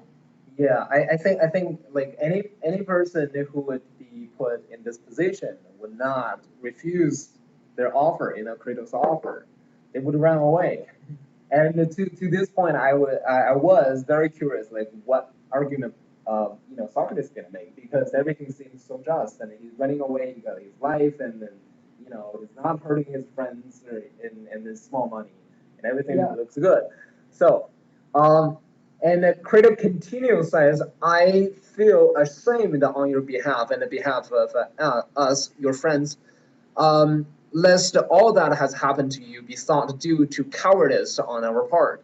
The fact that your trial came to court when it need not have done so, the handling of the trial itself, and now this absurd ending, which will be thought to have got beyond our control through some cowardice and unmanliness on our part. Since we did not save you, or you save yourself when it was possible and it could be done, if we had been of the slightest use, consider, Socrates, whether this is not only evil but shameful, both for you and for us. Take counsel with yourself, or rather the time for counsel is part, and the decision should have been taken, and there is no further opportunity, for this whole business must be ended tonight. If we delay now, then it will no longer be possible. It will be too late. Let me persuade you on every count, Socrates, and do not act otherwise. So now he's concluded his speech. He's got the whole thing. He's saying, I feel ashamed, right? Yeah. On your behalf, on behalf of us. I mean, lest everything happen, lest people think it's all due to cowardice on our part. And he's saying, this might not only be evil that's being done for you, but it's also like shameful. It's a question of shame. He's bringing in something else here. Actually, you can see a lot of those kind of scenes that happen in early Chinese movies, like revolutionary movies, when the martyrs, before they were slaughtered by the invaders, they just stood there, and people say, we got a sentence called 留得青山在，不怕没柴烧. So you keep the Green Mountain there, you will get the firewood in the future, right? So don't waste it. Don't just give up on the forest when like that. So, and at this point, usually martyrs or revolutionaries say, no, I'm not going anywhere. They give the whole speech. Basically, I think they got the idea from Socrates, I suspiciously, like that. You might be right. Let's see how Socrates does this, because it does seem like a good argument on Crito's part. Yep. So Socrates responds, "My dear Crito, your eagerness is worth much if it should have some right aim. If not, then the greater your keenness, the more difficult it is to deal with." He's saying I appreciate how strongly you feel about this, and it's great if you're right, but if you're wrong, it's just making my life difficult. So we must therefore examine whether we should act in this way or not. As not only now, but at all times, I am the kind of man who listens to nothing within me, but the argument that on reflection seems best to me. And we know that. He's only looking for logic. He's saying, I cannot, now that this fate has come upon me, discard the arguments I used. They seem to me much the same. He's saying, even in the face of death, that still hasn't changed logic. I'm about to die, but logic remains the same. I can't abandon it. He says, I value and respect the same principles as before, and if we have no better arguments to bring up at this moment, be sure that I shall not agree with you. Not even if the power of the majority were to frighten us with more bogies, as if we were children with threats of incarceration and executions and confiscation of property.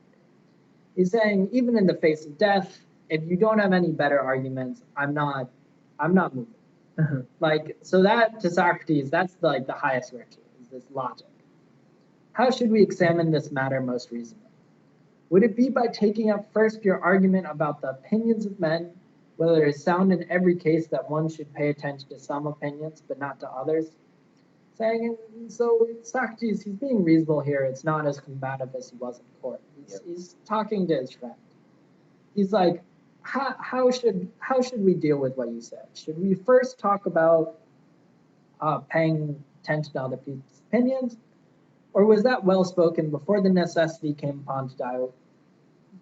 The die came upon me. Now it is clear that it was said in vain, for the sake of argument, that it was in truth play and nonsense. So, maybe we should argue about should we care about the majority or not, or maybe the fact of the matter is everything we've said before about the majority, it wasn't really real. It's only once we face death that we can really decide on this.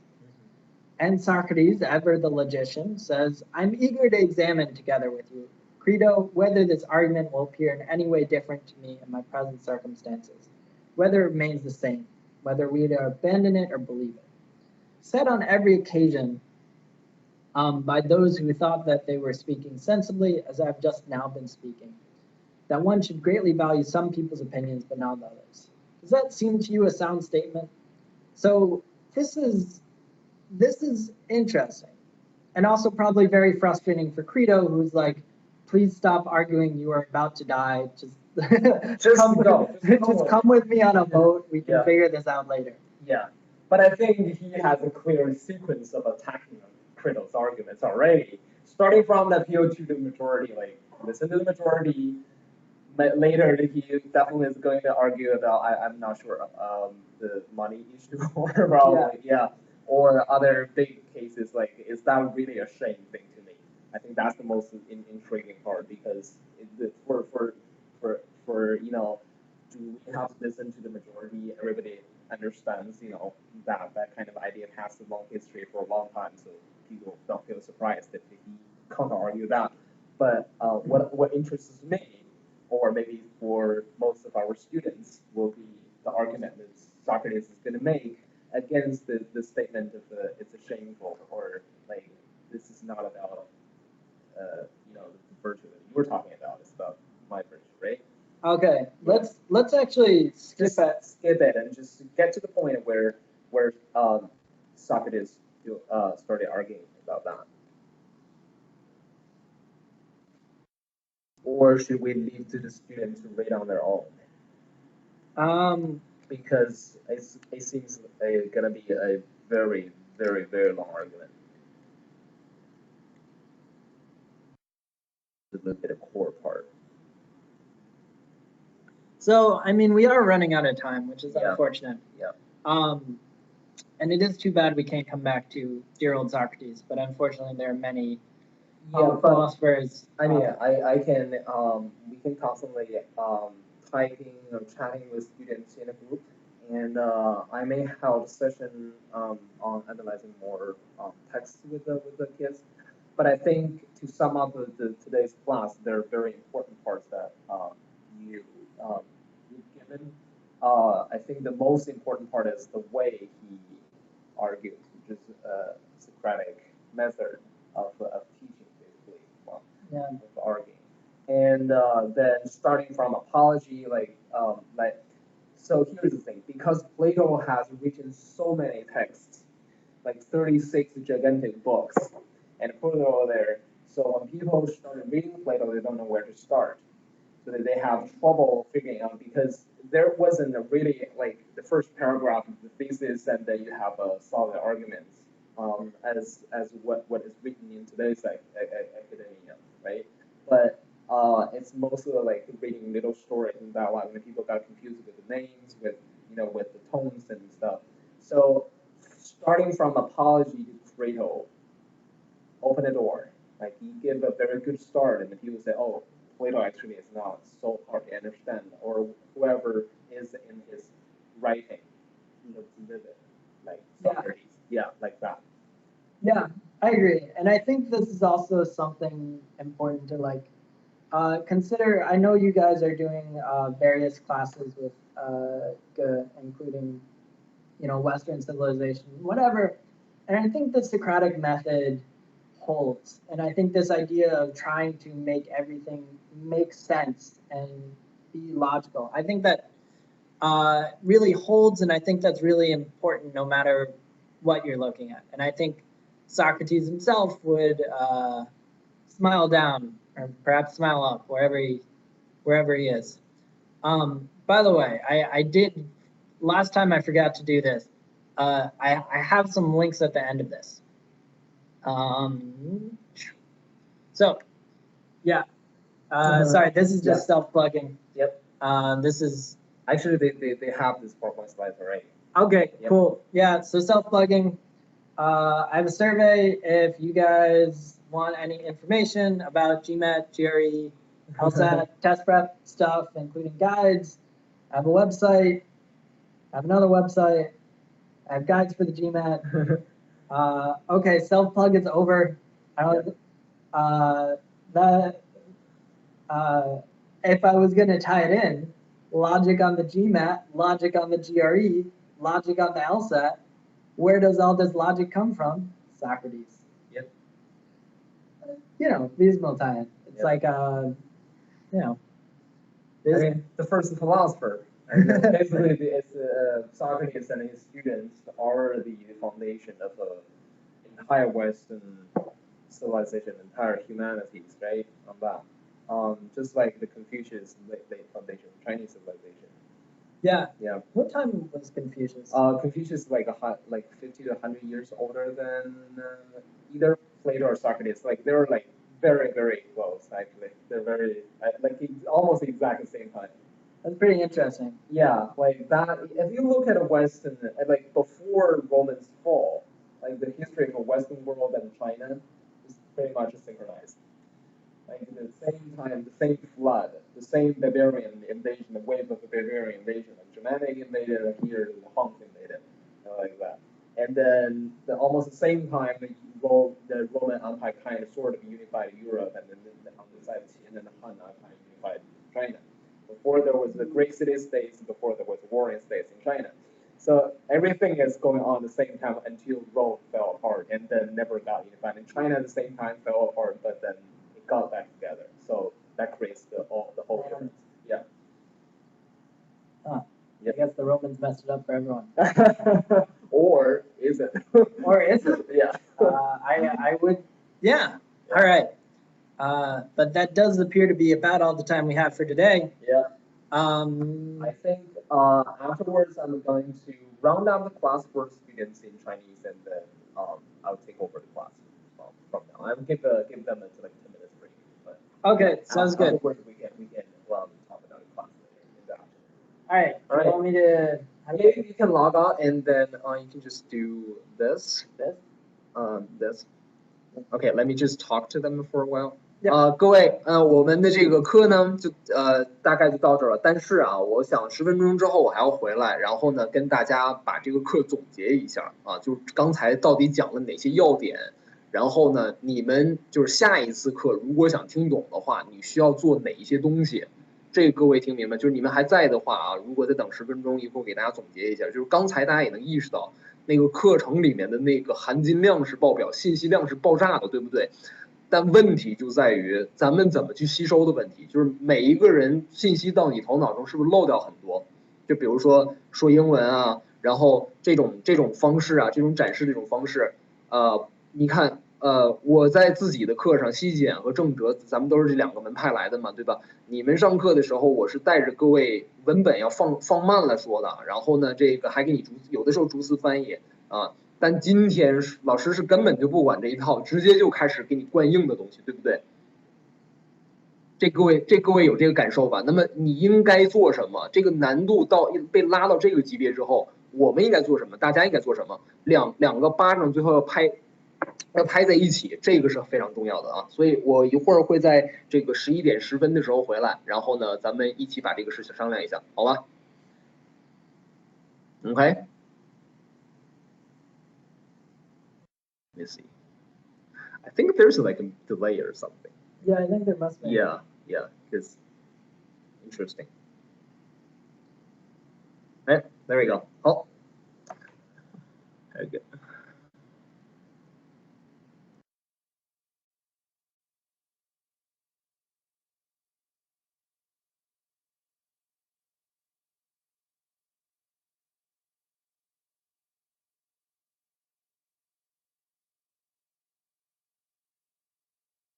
I'm back.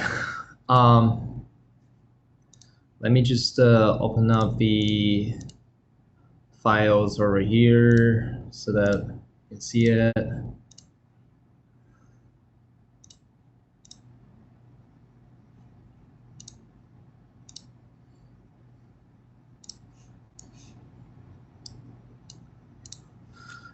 我知道大家听英文听挺累了啊，我后面就用汉语来说了。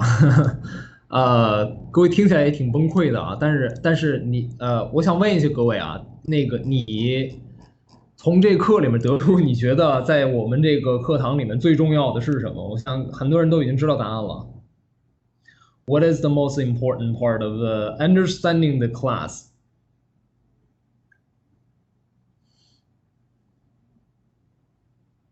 预习嘛，对不对？ Preview 啊 ，That's very important. That's extremely important. So important that you know. 但大家注意，你看我们预习到底有多少种方式？我给大家介绍一下我们的课程这个结构啊。Let's just open up a little bit 啊 ，here. 我给大家说一下咱们这个课程结构，因为它包含3个部分，一个是课前啊，然后一个是课堂啊，然后呢。是课后啊，课后。那这样的话，大家看一下，你课前需要什么，课堂上需要什么，课后需要什么。课堂上这个逻辑大家也能看出来了。那基本上在这个 PPT 啊等等都会提前传上来啊，然后呢，我文本都已经具备了。那么你在课前预习的时候，大家注意，一个好的方法就是你知道课堂上已经要讲什么了。比如说这个 PPT 昨天还是今天早上我忘了啊，传上来之后呢，你过一遍。这个逻辑非常清楚，第一是 introduction， 第二是 biography， 第三是 historical background， 然后是Socrates 本身，所以这个前面一直都是什么呢？都是这个introduction 这个部分，对不对？给你说背景，然后呢，接下来大家注意，当你看的 example of Socratic method 在这个时候，你发现后面几页这个 PPT 全都是什么 Socrates 都是一个 example， 所以你的预习的这个重点就是就到现在已经有2个了。第一是苏格拉底是谁，对不对？包括他所有的历史背景在里面。第二是什么叫苏格拉底方法，就是苏格拉底问答法是什么东西，这是第二个事情。然后呢，当你进行到下面的时候，你突然间发现叫做 apologia 或者是 apology， 就是苏格拉底的这种申辩集。然后你就开始看呗，这里面有 first section, first, second, blah blah blah， 一直到哪儿？一直到你们看到这个 third section 到这个 final， 对吧？就结束了。所以这样的话，我们整个你预期出来的结果是什么？第一步就是所谓叫一眼看穿嘛，大家还记得吧？就是你要建立一个进度条的感觉，所以你预习的时候是有目的性的。你看，我们现在就变成了3个部分。变成了背景 background， 苏格拉底的问答法，以及 apology， 对不对？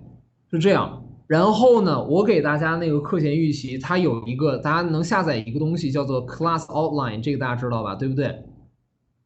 然后还有一个读本，一个 reader， 还有一个什么呢？还有就是各种各样的 original text 原文。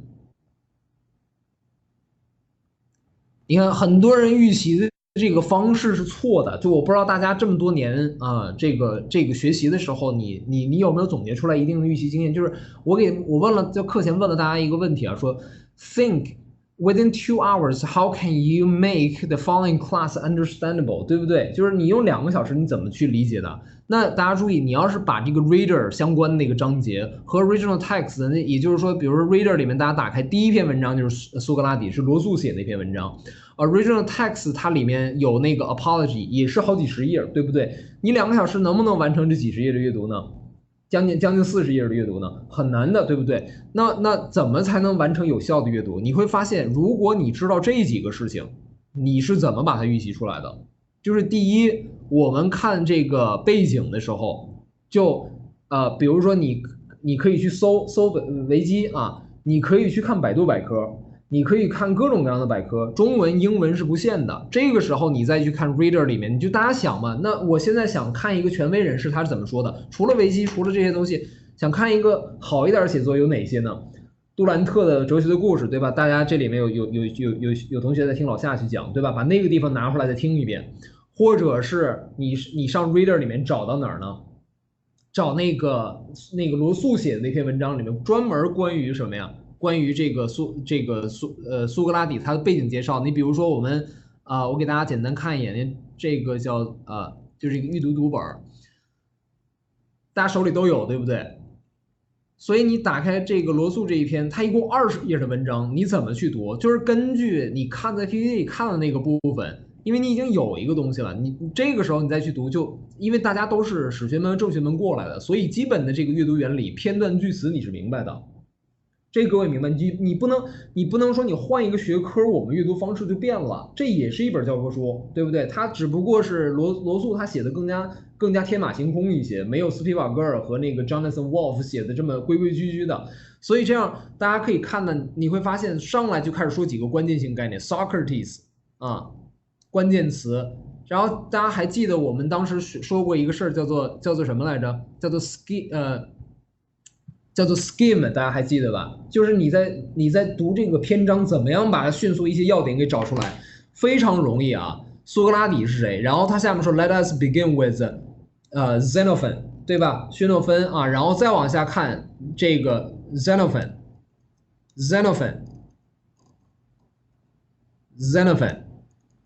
with Plato's account of Socrates， 到了柏拉图了。所以你从哪个地方开始呢？你可以看柏拉图了吧，对不对？对话录也有了，这些都有了。大家看到了所有的这个篇章，我们提供的这个文本，不是说西方文明简史是一种读法，政治哲学导论一种读法，社会学是一个读法，这个西方哲学是一个读法。No，they're the same。各位听懂了？就是你换一个学科，你是可以应用得上的。这个你千万别忘了，要不然我给大家讲西简那课，讲政治那课就没有意义了，对不对？不是让大家在这个地方，就是你在估乐里面学到最重要的东西啊，并不是这个某一个学科有多少知识量，而是你学到的东西是如何把你眼前的这个不知道的知识变成知道的知识中间那个方法论。换句话讲，你学到的不是就是你开这个不同的车，你学的不是道路是什么样的，你学的不是说我今天在辽宁开过车，明天在吉林开过车，我今天就知道辽宁和吉林了。你学到的是开车本身，各位听懂了吗？就是你走哪条路无所谓，你经过哪个城市无所谓，对不对？你学到的是这个你跟车之间那种关系啊，怎么样你才能把车变成你的代步工具，这是最重要的东西。我不知道各位听懂没有 ？Am I clear？ 所以这样的话，预习到底有没有方式了？有了吧？ Original text 也是这个样子 ，apology 大家注意啊，你如果看了这个 apology，你过了那个 PPT 之后觉得挺有意思，然后你看 original text 你又看不下去，你说你怎么办？你看了那个 original text， 你看英文版你看不下去，你说你怎么办？有人说看 YouTube， 还有呢，你看中文版嘛，对不对？查维基嘛。就 read in Chinese 中文版你还看不懂吗？然后马上就有同学问这个问题，说我在问答上又收到一个问题啊，这我都不知道怎么回答了。说你看老师这个看中文版会不会影响到我的好奇心和这个阅读的动力？会吗？会，肯定会，对不对？但大家注意，你现在有几个选项 ？You have 2 options。第一，不看中文版，英文版你也看不懂，所以就你看不懂的情况下，你谈什么动力和好奇心呢？这各位听懂了吧？如果你不看的话，你最后得到的是0。你看了之后，你得到的是一个，就是如果你直接看英文版能看懂的话，假如说你能得到100。现在情况是你不看中文版，你再看英文版，你得到的是0，对不对？如果你看了中文版，你再看英文版的话，你得到的是50。你说你现在的选项不是0就是50，根本谈不上100。那个时候你还扯这些东西干嘛呀？这各位听懂了吗？英文版看不懂，它是个事实，不是因为你就是你改变事情，不是因为你不看中文版，你英文版就能看懂了。相反的是，看中文版就是为了让你去理解英文版。这各位听懂了吗？所有的事情你不试一下，你怎么知道呢？就是很多问题你试一下，你读英文版，那你看不懂，那你自然就不行了呗，那就看中文版吧，对不对？是这个道理。所以很多情况下，大家问那个问题那疑惑啊，是可以解决的。那你为什么还要问呢？是来找认同感的，是来找抽的嘛，对不对？然后你问这个问题，表面这个本质上就反映了各位是一个懒人，就是懒惰在作祟，就是我现在不敢这么去做，我不知道做的对不对。那你做这个事情对还是不对？你试一下不就知道了吗？对不对？行不通就是不对嘛，对不对？行得通就是对了。这各位听懂了吗？所以这个部分是预习啊。然后呢，我们看一下这个。你看金凤说一直看英文版不差，那不就可以了吗 ？This is a state, this is statement。你看金凤说它是一个事实，它是一个陈述，对不对？就是那你不能说别人，他说大家在看英文版说觉得不太难，所以我也要看英文版，结果我觉得太难了，结果你就开始说那我到底应不应该看中文版？废话，你肯定应该看中文版嘛，对不对？啊，不就是这个道理吗？不就这个道理吗？所以你要想求效率的话啊。不要问说别人怎么做的，因为你们每个人的这个水平是不一样的。你看别人做的有什么用啊？对不对？你要看辜鸿铭他是怎么做的，那你更不行了，对不对？他首先他是个混血儿啊，第二呢，这个家教特别是，如果你要大家真的能拿出来这个千万金啊，然后呢去学习的话，那你当然可以按辜鸿铭那一套来学了，对不对？那你如果要是你生的跟这个毛主席那个生平是一样的话，那你这么学习肯定是不行的，对吧？所以你要考虑这种各种各样的因素啊。你最终的考察点就是我是否能把这件事从不知道变成知道就可以了，不要去考虑中英文的问题。最后你回归到英文文本，是把它顺手灭掉。你要是把这个因素，你看，我就不多说了啊，这一扯又远了。然后大家注意，你看。如果刚才那个课你按照这个方式顺下来的话，我问一下你课后读什么？我就问一下大家，你课后读什么 ？Think， 对吧？课后读什么？读一些 apology 嘛，对不对？把前前后后给串起来啊。就是在你没扩展之前，你得把 apology 读完嘛，对不对？然后接下来你回去，你可以复习 reader 里面到底罗素写了什么。当时不是没看懂吗？或者看的不多嘛，对不对？现在看 reader， 还有其他的扩展吗？有的啊，我在这个群文件里面给大家传的那个 very short introduction， 大家都看到了，对不对？就是那个极简那个是，你看哪本书呢？你看柏拉图也可以，你去搜维基也行，你到网上去搜各种各样的文件也行。你看这个 Creto 是不是也可以？这地方就没有限制了。然后大家注意，你在课后去做拓展这个阅读的时候，你要有一个量啊，你要有一个限度。什么限度呢？就是不影响你下一次的什么呀？阅读啊，下一次的这个预习。原因是我们的课堂，大家注意啊，课前、课堂、课后，下面不是课堂啊，下面一步还是课前，只不过是第2次的课前了。所以你还是要干嘛？要去看，就是当这个，比如说 Trevor 把下一次课的这个文件做出来的时候，一传上去，你又来一遍。对吧？所以大家注意，我们现在就是你要搞定的事情是如何让这个，就是你考虑课前、课堂、课后哪一个是你核心的需要关注的地方。我们后来发现，课堂实际上是你需要核心的关注的地方。那么，如何帮助辅助课堂更加好的理解的话，一定是往前看的嘛，对不对？一定是往前看的啊，所以预习做得好，那后面就非常容易了啊。如果大家总是在这个被追着打，就是课堂上属于冷启动，我的课堂你可以冷启动啊，这个黄老师课堂你可以冷启动，白云的你可以，对吧？老夏的那就更不用说了。但是在这个课堂上，大家本来听课都有困难的时候，你就不能冷启动，你得热起。什么叫热起？之前做的预热怎么的得多，这各位听懂了吗？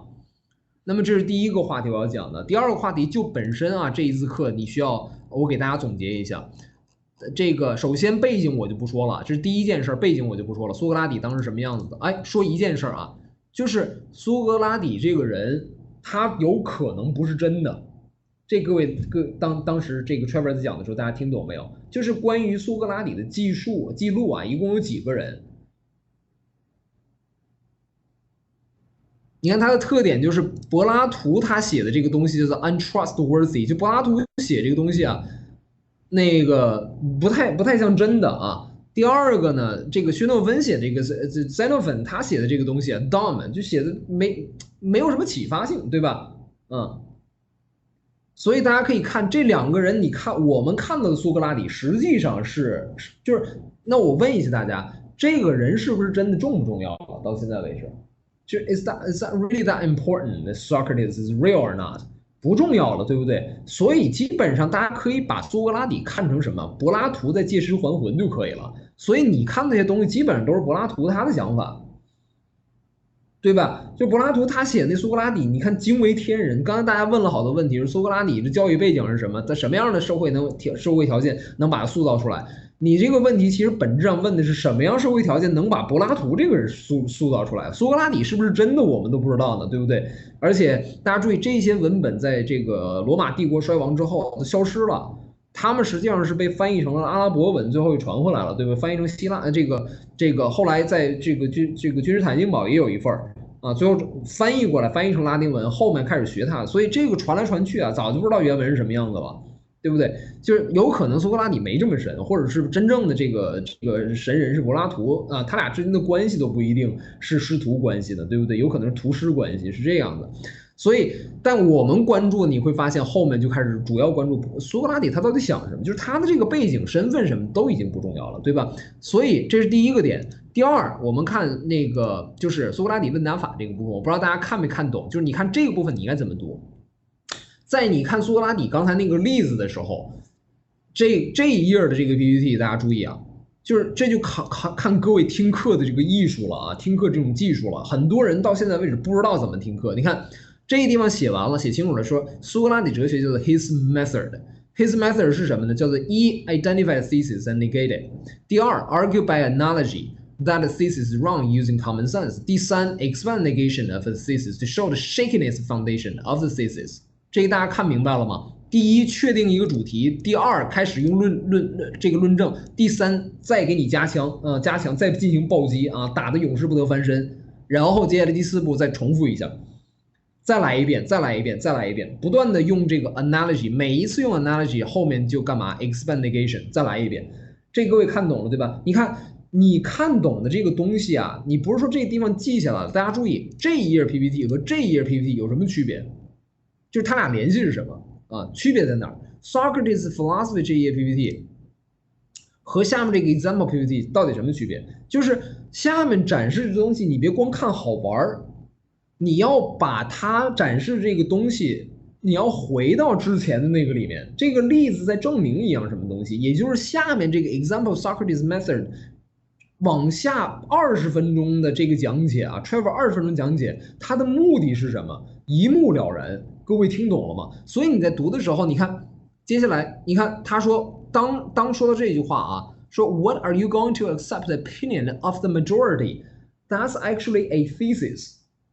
各位听懂了吗 ？Accepting the opinion of the majority， 你要把这个东西跟你刚才学到的那个东西怎么了？给对应上，然后从哪儿开始？你看，他说 ，If you were deliberating about gymnastic training of your son, would you follow the advice of majority of the other opinion of the one who had been trained and exercised under a skillful master？ 这东西叫什么？这东西叫 analogy。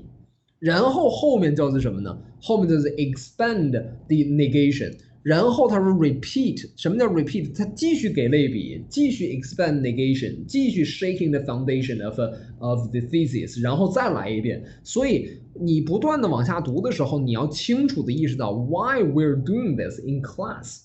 就 Trevor 他在讲的是为什么？你看大家一句听不懂没关系，两句听不懂没关系啊，但这个脉络你在哪儿，这些东西是你完全可以做到的。你听懂听不懂这些东西都可以完全的，它跟语言没有关系。各位听明白了吗？不要因为说老师现在不讲汉语，你就放弃文章的这种脉络了。相反的，如果脉络清晰、逻辑清楚，你有进度条的感觉，这个老师讲什么东西似乎难度就怎么了，大幅度降低了。再加上你前面的预习，很多事情连蒙带猜的是能猜得出来的。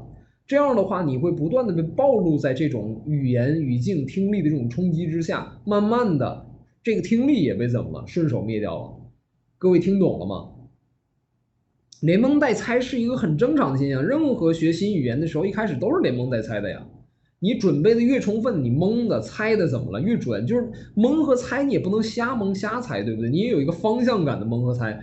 这是什么意思呢？什么叫连蒙带猜？我给大家画一个这个图谱就行了。就是大家以为的这个听力，你看你们去练听力啊，你们练听力、练口语、学语言的时候，都是想怎么学？就有点像这个说，我现在要从一个词开始听起，听完之后听了这个1年，然后我开始从一个句子开始听起，然后把句子连在一起。真正最暴力、最有效的一种学习方法是什么？他直接上来一个大段落，我预习过了，我知道他要说什么，但是我不知道这话具体怎么说。哎，一个关键词有了啊，这关键词有了，这关键词有了，这一块我听懂了，这儿我听懂了。大家注意，你听懂的是这些东西，对不对？然后你做复习，对不对？你听得更懂了。到下一篇的时候，突然间发现，哎，这部分我听懂了，哎，这部分我听懂了，哎，这部分我听懂了。时间长了就变成什么了？就变成了啪，这一块我整个听懂，这一点点我没听懂，后面那啪又一块我全听懂了，这一点点没听懂，剩下都听懂了。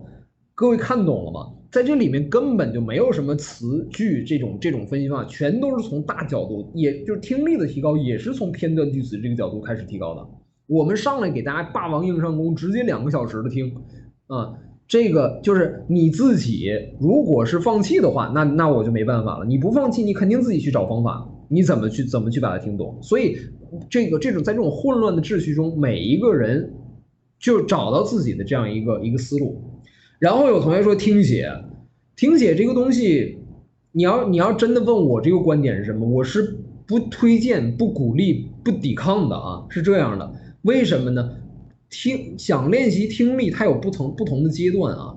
听写效率低啊，确实是事实。但大家注意，你分什么情况，什么时候听写是效率低的？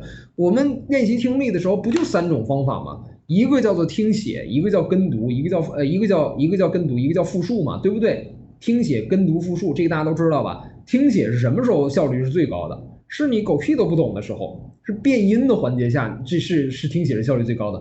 当大家变音没问题的时候啊，而且变音不一定用听写，对不对啊？然后你才到跟读这个领域，开始干嘛？开始去琢磨这个句子啊，琢磨更加细节的东西，对不对？复述是在篇章这个角度啊，你把这个大意听懂了之后，我给你 paraphrase 一下，跟阅读是一个思路，对吧？但咱们这个课给出来的这样一个东西啊，就是对你听力这个理解，实际上是直接霸王硬上弓，直接从复述这个角度开始走的。你的复述在哪儿呢？就是你写的那个笔记。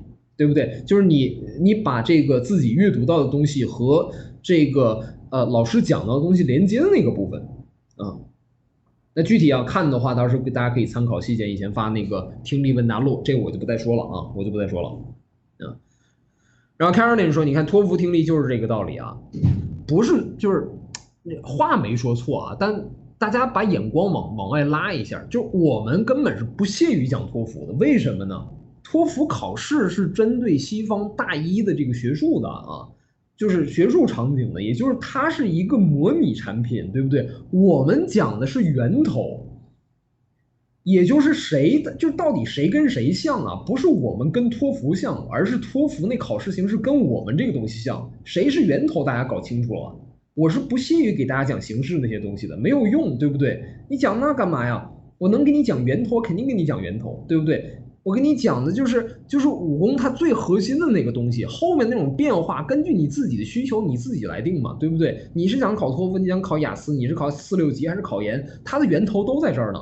而且还有一个什么源头呢？大家在国内做学问的时候，跟国外做学问也是一样的。我国的你不要跟我谈说中国的大学跟国外大学是不一样的，不对，我国的大学就是我国，你要是真谈中西差异的话，我国是不应该有大学的。有大学这个东西本身就是我国当年100年前去学西方才学过来的，对不对？所以你不要谈这个差异性的问题，就是你做的不好，你不能说我这个东西叫独特。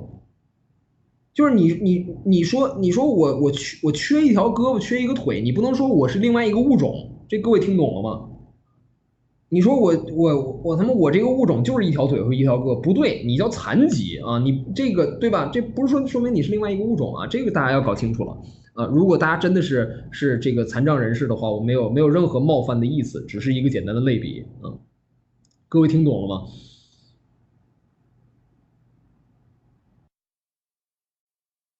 对吧？你就是那个道理啊，就归根结底的一句话，你做的不好不能说你独特啊，那就开玩笑的嘛。你独特 ，yes， 你的很独特，你独特在 you suck it， 对吧？这个是你的独特性啊，这个是不行的啊，就天天标新立异，你不能回避这件事情，该做的事情是一定要做的。就是有同学说，你看我在大学里面这个不需要这些东西啊，不需要这种记笔记的方法，不需要这种思考的这种方式，不。大家都没做到的东西，不意味着你是不需要的，他需要，只是你没做到而已。而且所有人都没做到，不能就是大家都没做到，不能说明这东西是常态。各位听懂了吗？就是如果非要说有毛病的话，那就是大学本身出毛病了，不是你的错。刚刚讲完啊，你要不要听大众，听 majority？ 最后结论是什么？你不能听大众的，对不对？所以你旁边的那些人他怎么做，你的教授们怎么做，你不能因为他是教授他就一定是对的。这各位听懂了？有一些基本的东西它是必须要完成的啊。那就是说，大家应该感谢的是这个时代啊，我们的这个对手全都是猪一样的对手啊。就是大家现在每年我国产生了600多万毕业及失业的一帮垃圾，对不对？你跟他们去竞争，你就应该谢天谢地，说我即使混过来了，就是我现在以一个。就是你跟一堆垃圾在竞争啊，不能说明你是金子，只能说明你是垃圾中的战斗机啊。我这个话说狠一点，各位听懂了吗？所以你真正要是真的想自己变成金子的话，你该做的事情你还是要去做的，对不对？你不能等某一天。大家有没有意识到啊？你有没有想过一个可怕的一个场景，就是当年文革造就的那一批人，现在在职场上还需要跟年轻人做竞争，他们。是，比如说国企一旦裁员了，一旦要下岗来了，这帮人除了闹事儿，他还能干什么？他什么都干不了，他的整个的命运就掌握在这个时代的手里面了。后一代人完全不会给他们留情面。那么大家现在混吃等死，你想一下，几十年之后，我国的大学教育开始兴旺发达了啊，我们后面那几代人真正接受的是真正的好的大学教育，他同样上来就要跟你竞争。这个时候，这个你所公司那个工作那个企业啊也好，如果是被这个老板他的儿子接手了呢，他第一个裁员裁的是谁？裁的就是你。这各位听懂了，下岗就是你。那个时候你再想一下，你又重复了我们上一代人那个覆辙，除了闹事儿什么都干不了。又变成了不是这个老人变坏了，而是坏人变老了。大家就是眼睁睁看着50年前发生什么样的悲剧，你现在又重蹈一步，这不是开玩笑的吗？对不对？怎么样才能列于？就是你不能把自己的胜败啊，这个归结于什么呀？归结于对手的这个强弱啊，而是你应该处于对手无论强还是弱，你都处于不败之地，这才是正道。各位听懂了吗？就是这种鼠目寸光之见啊，是我们最大的问题。所以这次给大家统一意识形态，就告诉你，你应该怎么把这个课听懂。各位听明白了吗？用我总结一下不？就是你找准一个核心，就是课堂本身要讲什么。课堂本身即使没有 PPT 的话，你从那个 outline 那个课程大纲里面也能看得出来，你总是有需要准备的东西，你总是有可以预习的东西。那么罗素的那个西方哲学史也是，如果你看不懂怎么办呢？商务印书馆的书早就翻译好了，去买一本啊，对不对？几十块钱啊，去买一本，是这个样子的啊。你之前那个 pre-reading 动辄几十页看不懂，先看中文呗，先把意思给拿下来，对不对？然后你再看英文，能看几页是几页，对不对？就是这个样子的啊。然后那个张真说啊 ，Five Dialogue 没有中译本，没错，没有中译本，但是你找申辩篇是有的呀，我都给大家找到了，满网络都是，就在这儿呢。就有没有人想过去看一些申辩篇的中文版？对吧？是不是这都有嘛？我就是不给大家这东西在哪儿找，你自己去找去。这个谷歌、百度上啊，一搜5秒钟就找到了啊，就是不去找，这是有问题的啊。你看这个申辩篇看完，你再看那个苏格拉这个罗素那个西方哲学史能找到吗？能找到，基本上都能找到啊，基本都能找到，在这儿呢啊，就是这个样子。好，我说清楚了，对吧？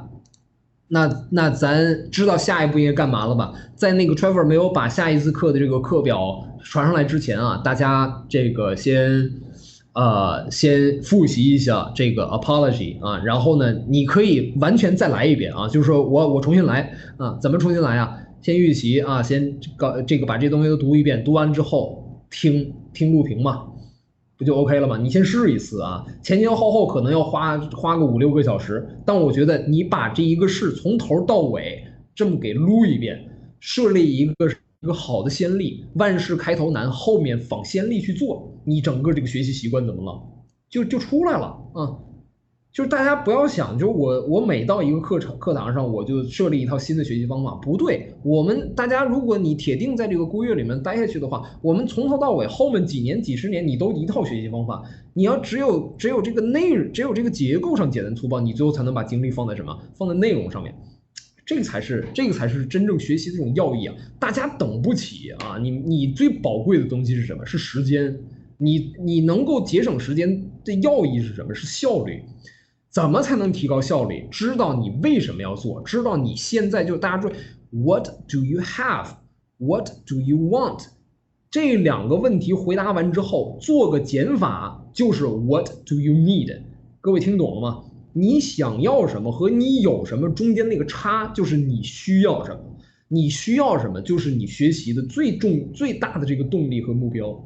你做所有的事情都围绕着你需要什么进行补，能补多少就补多少，不要想要不然就有，要不然就没有这种2元对立的思想啊！没有人这个能够一下子穷尽所有知识，也没有人这个一点点都进不到头脑中啊！就是大家一定要把这些事情都想清楚了哦。我们学哲学最重要的就是你看这个。说句题外话啊，在这里面有这个读哲学的故事的同学，对不对？你会发现你自己的思辨水平在提高啊，但总是有一层纸，你需要让人去点破。就大家对哲学的这个知识层面的认知是到了啊，但你怎么样把这个理性变成自己的一部分？因为老夏的话讲叫什么？叫做让哲学在你身上发生嘛，对不对 ？Let philosophy happen， 对吧？这个是有一个深意的啊，所以在这个地方，我们就希望。从我这角度给大家提供另一个角度，这个西方哲学课把这层最后那层纸怎么了给捅破了啊？就这个目的，各位听懂？而且我们的阅读量是很大的啊。然后呢，以后的这个课大家注意，今天还有我来助一些阵，对不对？怕大家听不懂，我最后上来跟Trevor 来对话。以后我可能就不来了，我就是完全是助教的这个角色了啊，就把这个课完全交给这个外教。以后我们外教课越来越多啊，对不对？所以那个时候需要大家做好准备啊，因为我们的这个群众基础已经足够大了啊。外教课的话，以后的这种开放程度也肯定是受限制的啊，让这种没有经历过我们意识形态洗礼过的这个成员进来听，他肯定又是一堆乱七八糟的傻问题啊，所以我也不愿意把这个课开放给他们。所以咱们在这个里面就一路高歌猛进了，剩下的其他的那些新来的成员如何跟大家变成心意相合的人，由我来负责，把他们导到西简里面，我导到政治哲学里面，我给他们一遍一遍洗就可以了，对不对？你们的这个要做的事情，就是好好的待在这儿啊，把你该做的事情给做了。对不对？踏踏实实的学习，不要扯那些没用的东西啊，不要扯那些形式上的东西，重实不重形啊！你管 majority 干嘛？对不对？就是这样子啊。有什么样的感想，有什么样的这种体会啊？直接发到这个微博上可以转给我啊。然后，如果大家想正好借这个机会加入我们的星空堂的话，可以联系这个清泉同学啊，问一下星空堂到底怎么回事啊。就给大家看一下这个，我们去学习的时候都是这个样子的啊，就告诉自己下面我们要干嘛，设立一个目标 projects， 然后呢分成不同的这个环节啊，给大家看一下星空堂每天这种盛况是什么样子的啊，大家都在把每天所学到的感想和这些东西分享出来，整个群里面几乎没有闲聊，全都是大家们在这个悄无声息的在一起学习啊，这个文件里面传的满满的都是这个每天的这个各位的这种学习成果啊，你看昨天是56个，还给自己打分啊，这写的非常非常的好啊，我就不说了，随便看一个。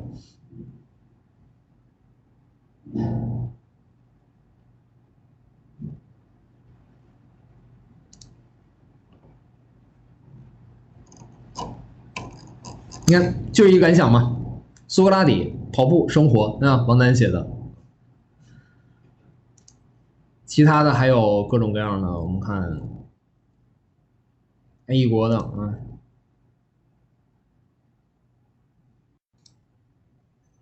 大家都可能都不知道我们还有这组织呢，对吧？啊，又是你看苏格拉底直接上来了啊。The life of Socrates' pupils, Xenophon's defense of Socrates， 直接给什么？给小标题了。往下就是他不断在读出苏格拉底之死，这就属于预习做的非常非常好的啊。这一天读完了之后，整个这一篇预习就搞定了啊，一下子就过了。这各位看到了，就你们身边的，就我们在这个课堂里面的同学啊，很多人他平时在做什么，你在做什么？当然这是一个对吧？这个自由的世界啊，你自己为自己负责。我只是把这些各种各样的可能性提供给各位，悠着点儿，对吧？别累着啊，别累着。所以大家如果有各种各样，就是你觉得自己现在得缓一缓啊，信息量太大，是在孤月受到冲击太大，有个缓冲区没问题啊。我们后面呢，在最后几周要开始给大家在这个2门这个政治哲学导论啊和这个西方文本简史这个课上，要给大家加上这种学习的这种方法论的这个部分讨论了啊。那届时呢，我们会这个给大家一步步引导上一个非常有规律的逻辑上自洽的这种简单粗暴的一种学习的方式。你需要做的就是跟上执行，形成习惯，然后未来的这个几十年都这么学习就可以了，好吧？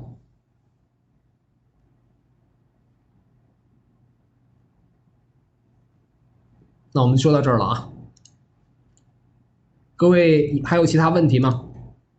没有其他问题的话，我就下台了啊。然后呢，咱有这个任何问题，你直接留言啊，然后我看我有时间给大家回复。今天就这样，谢谢各位，谢谢各位，好好读书啊，好好读书。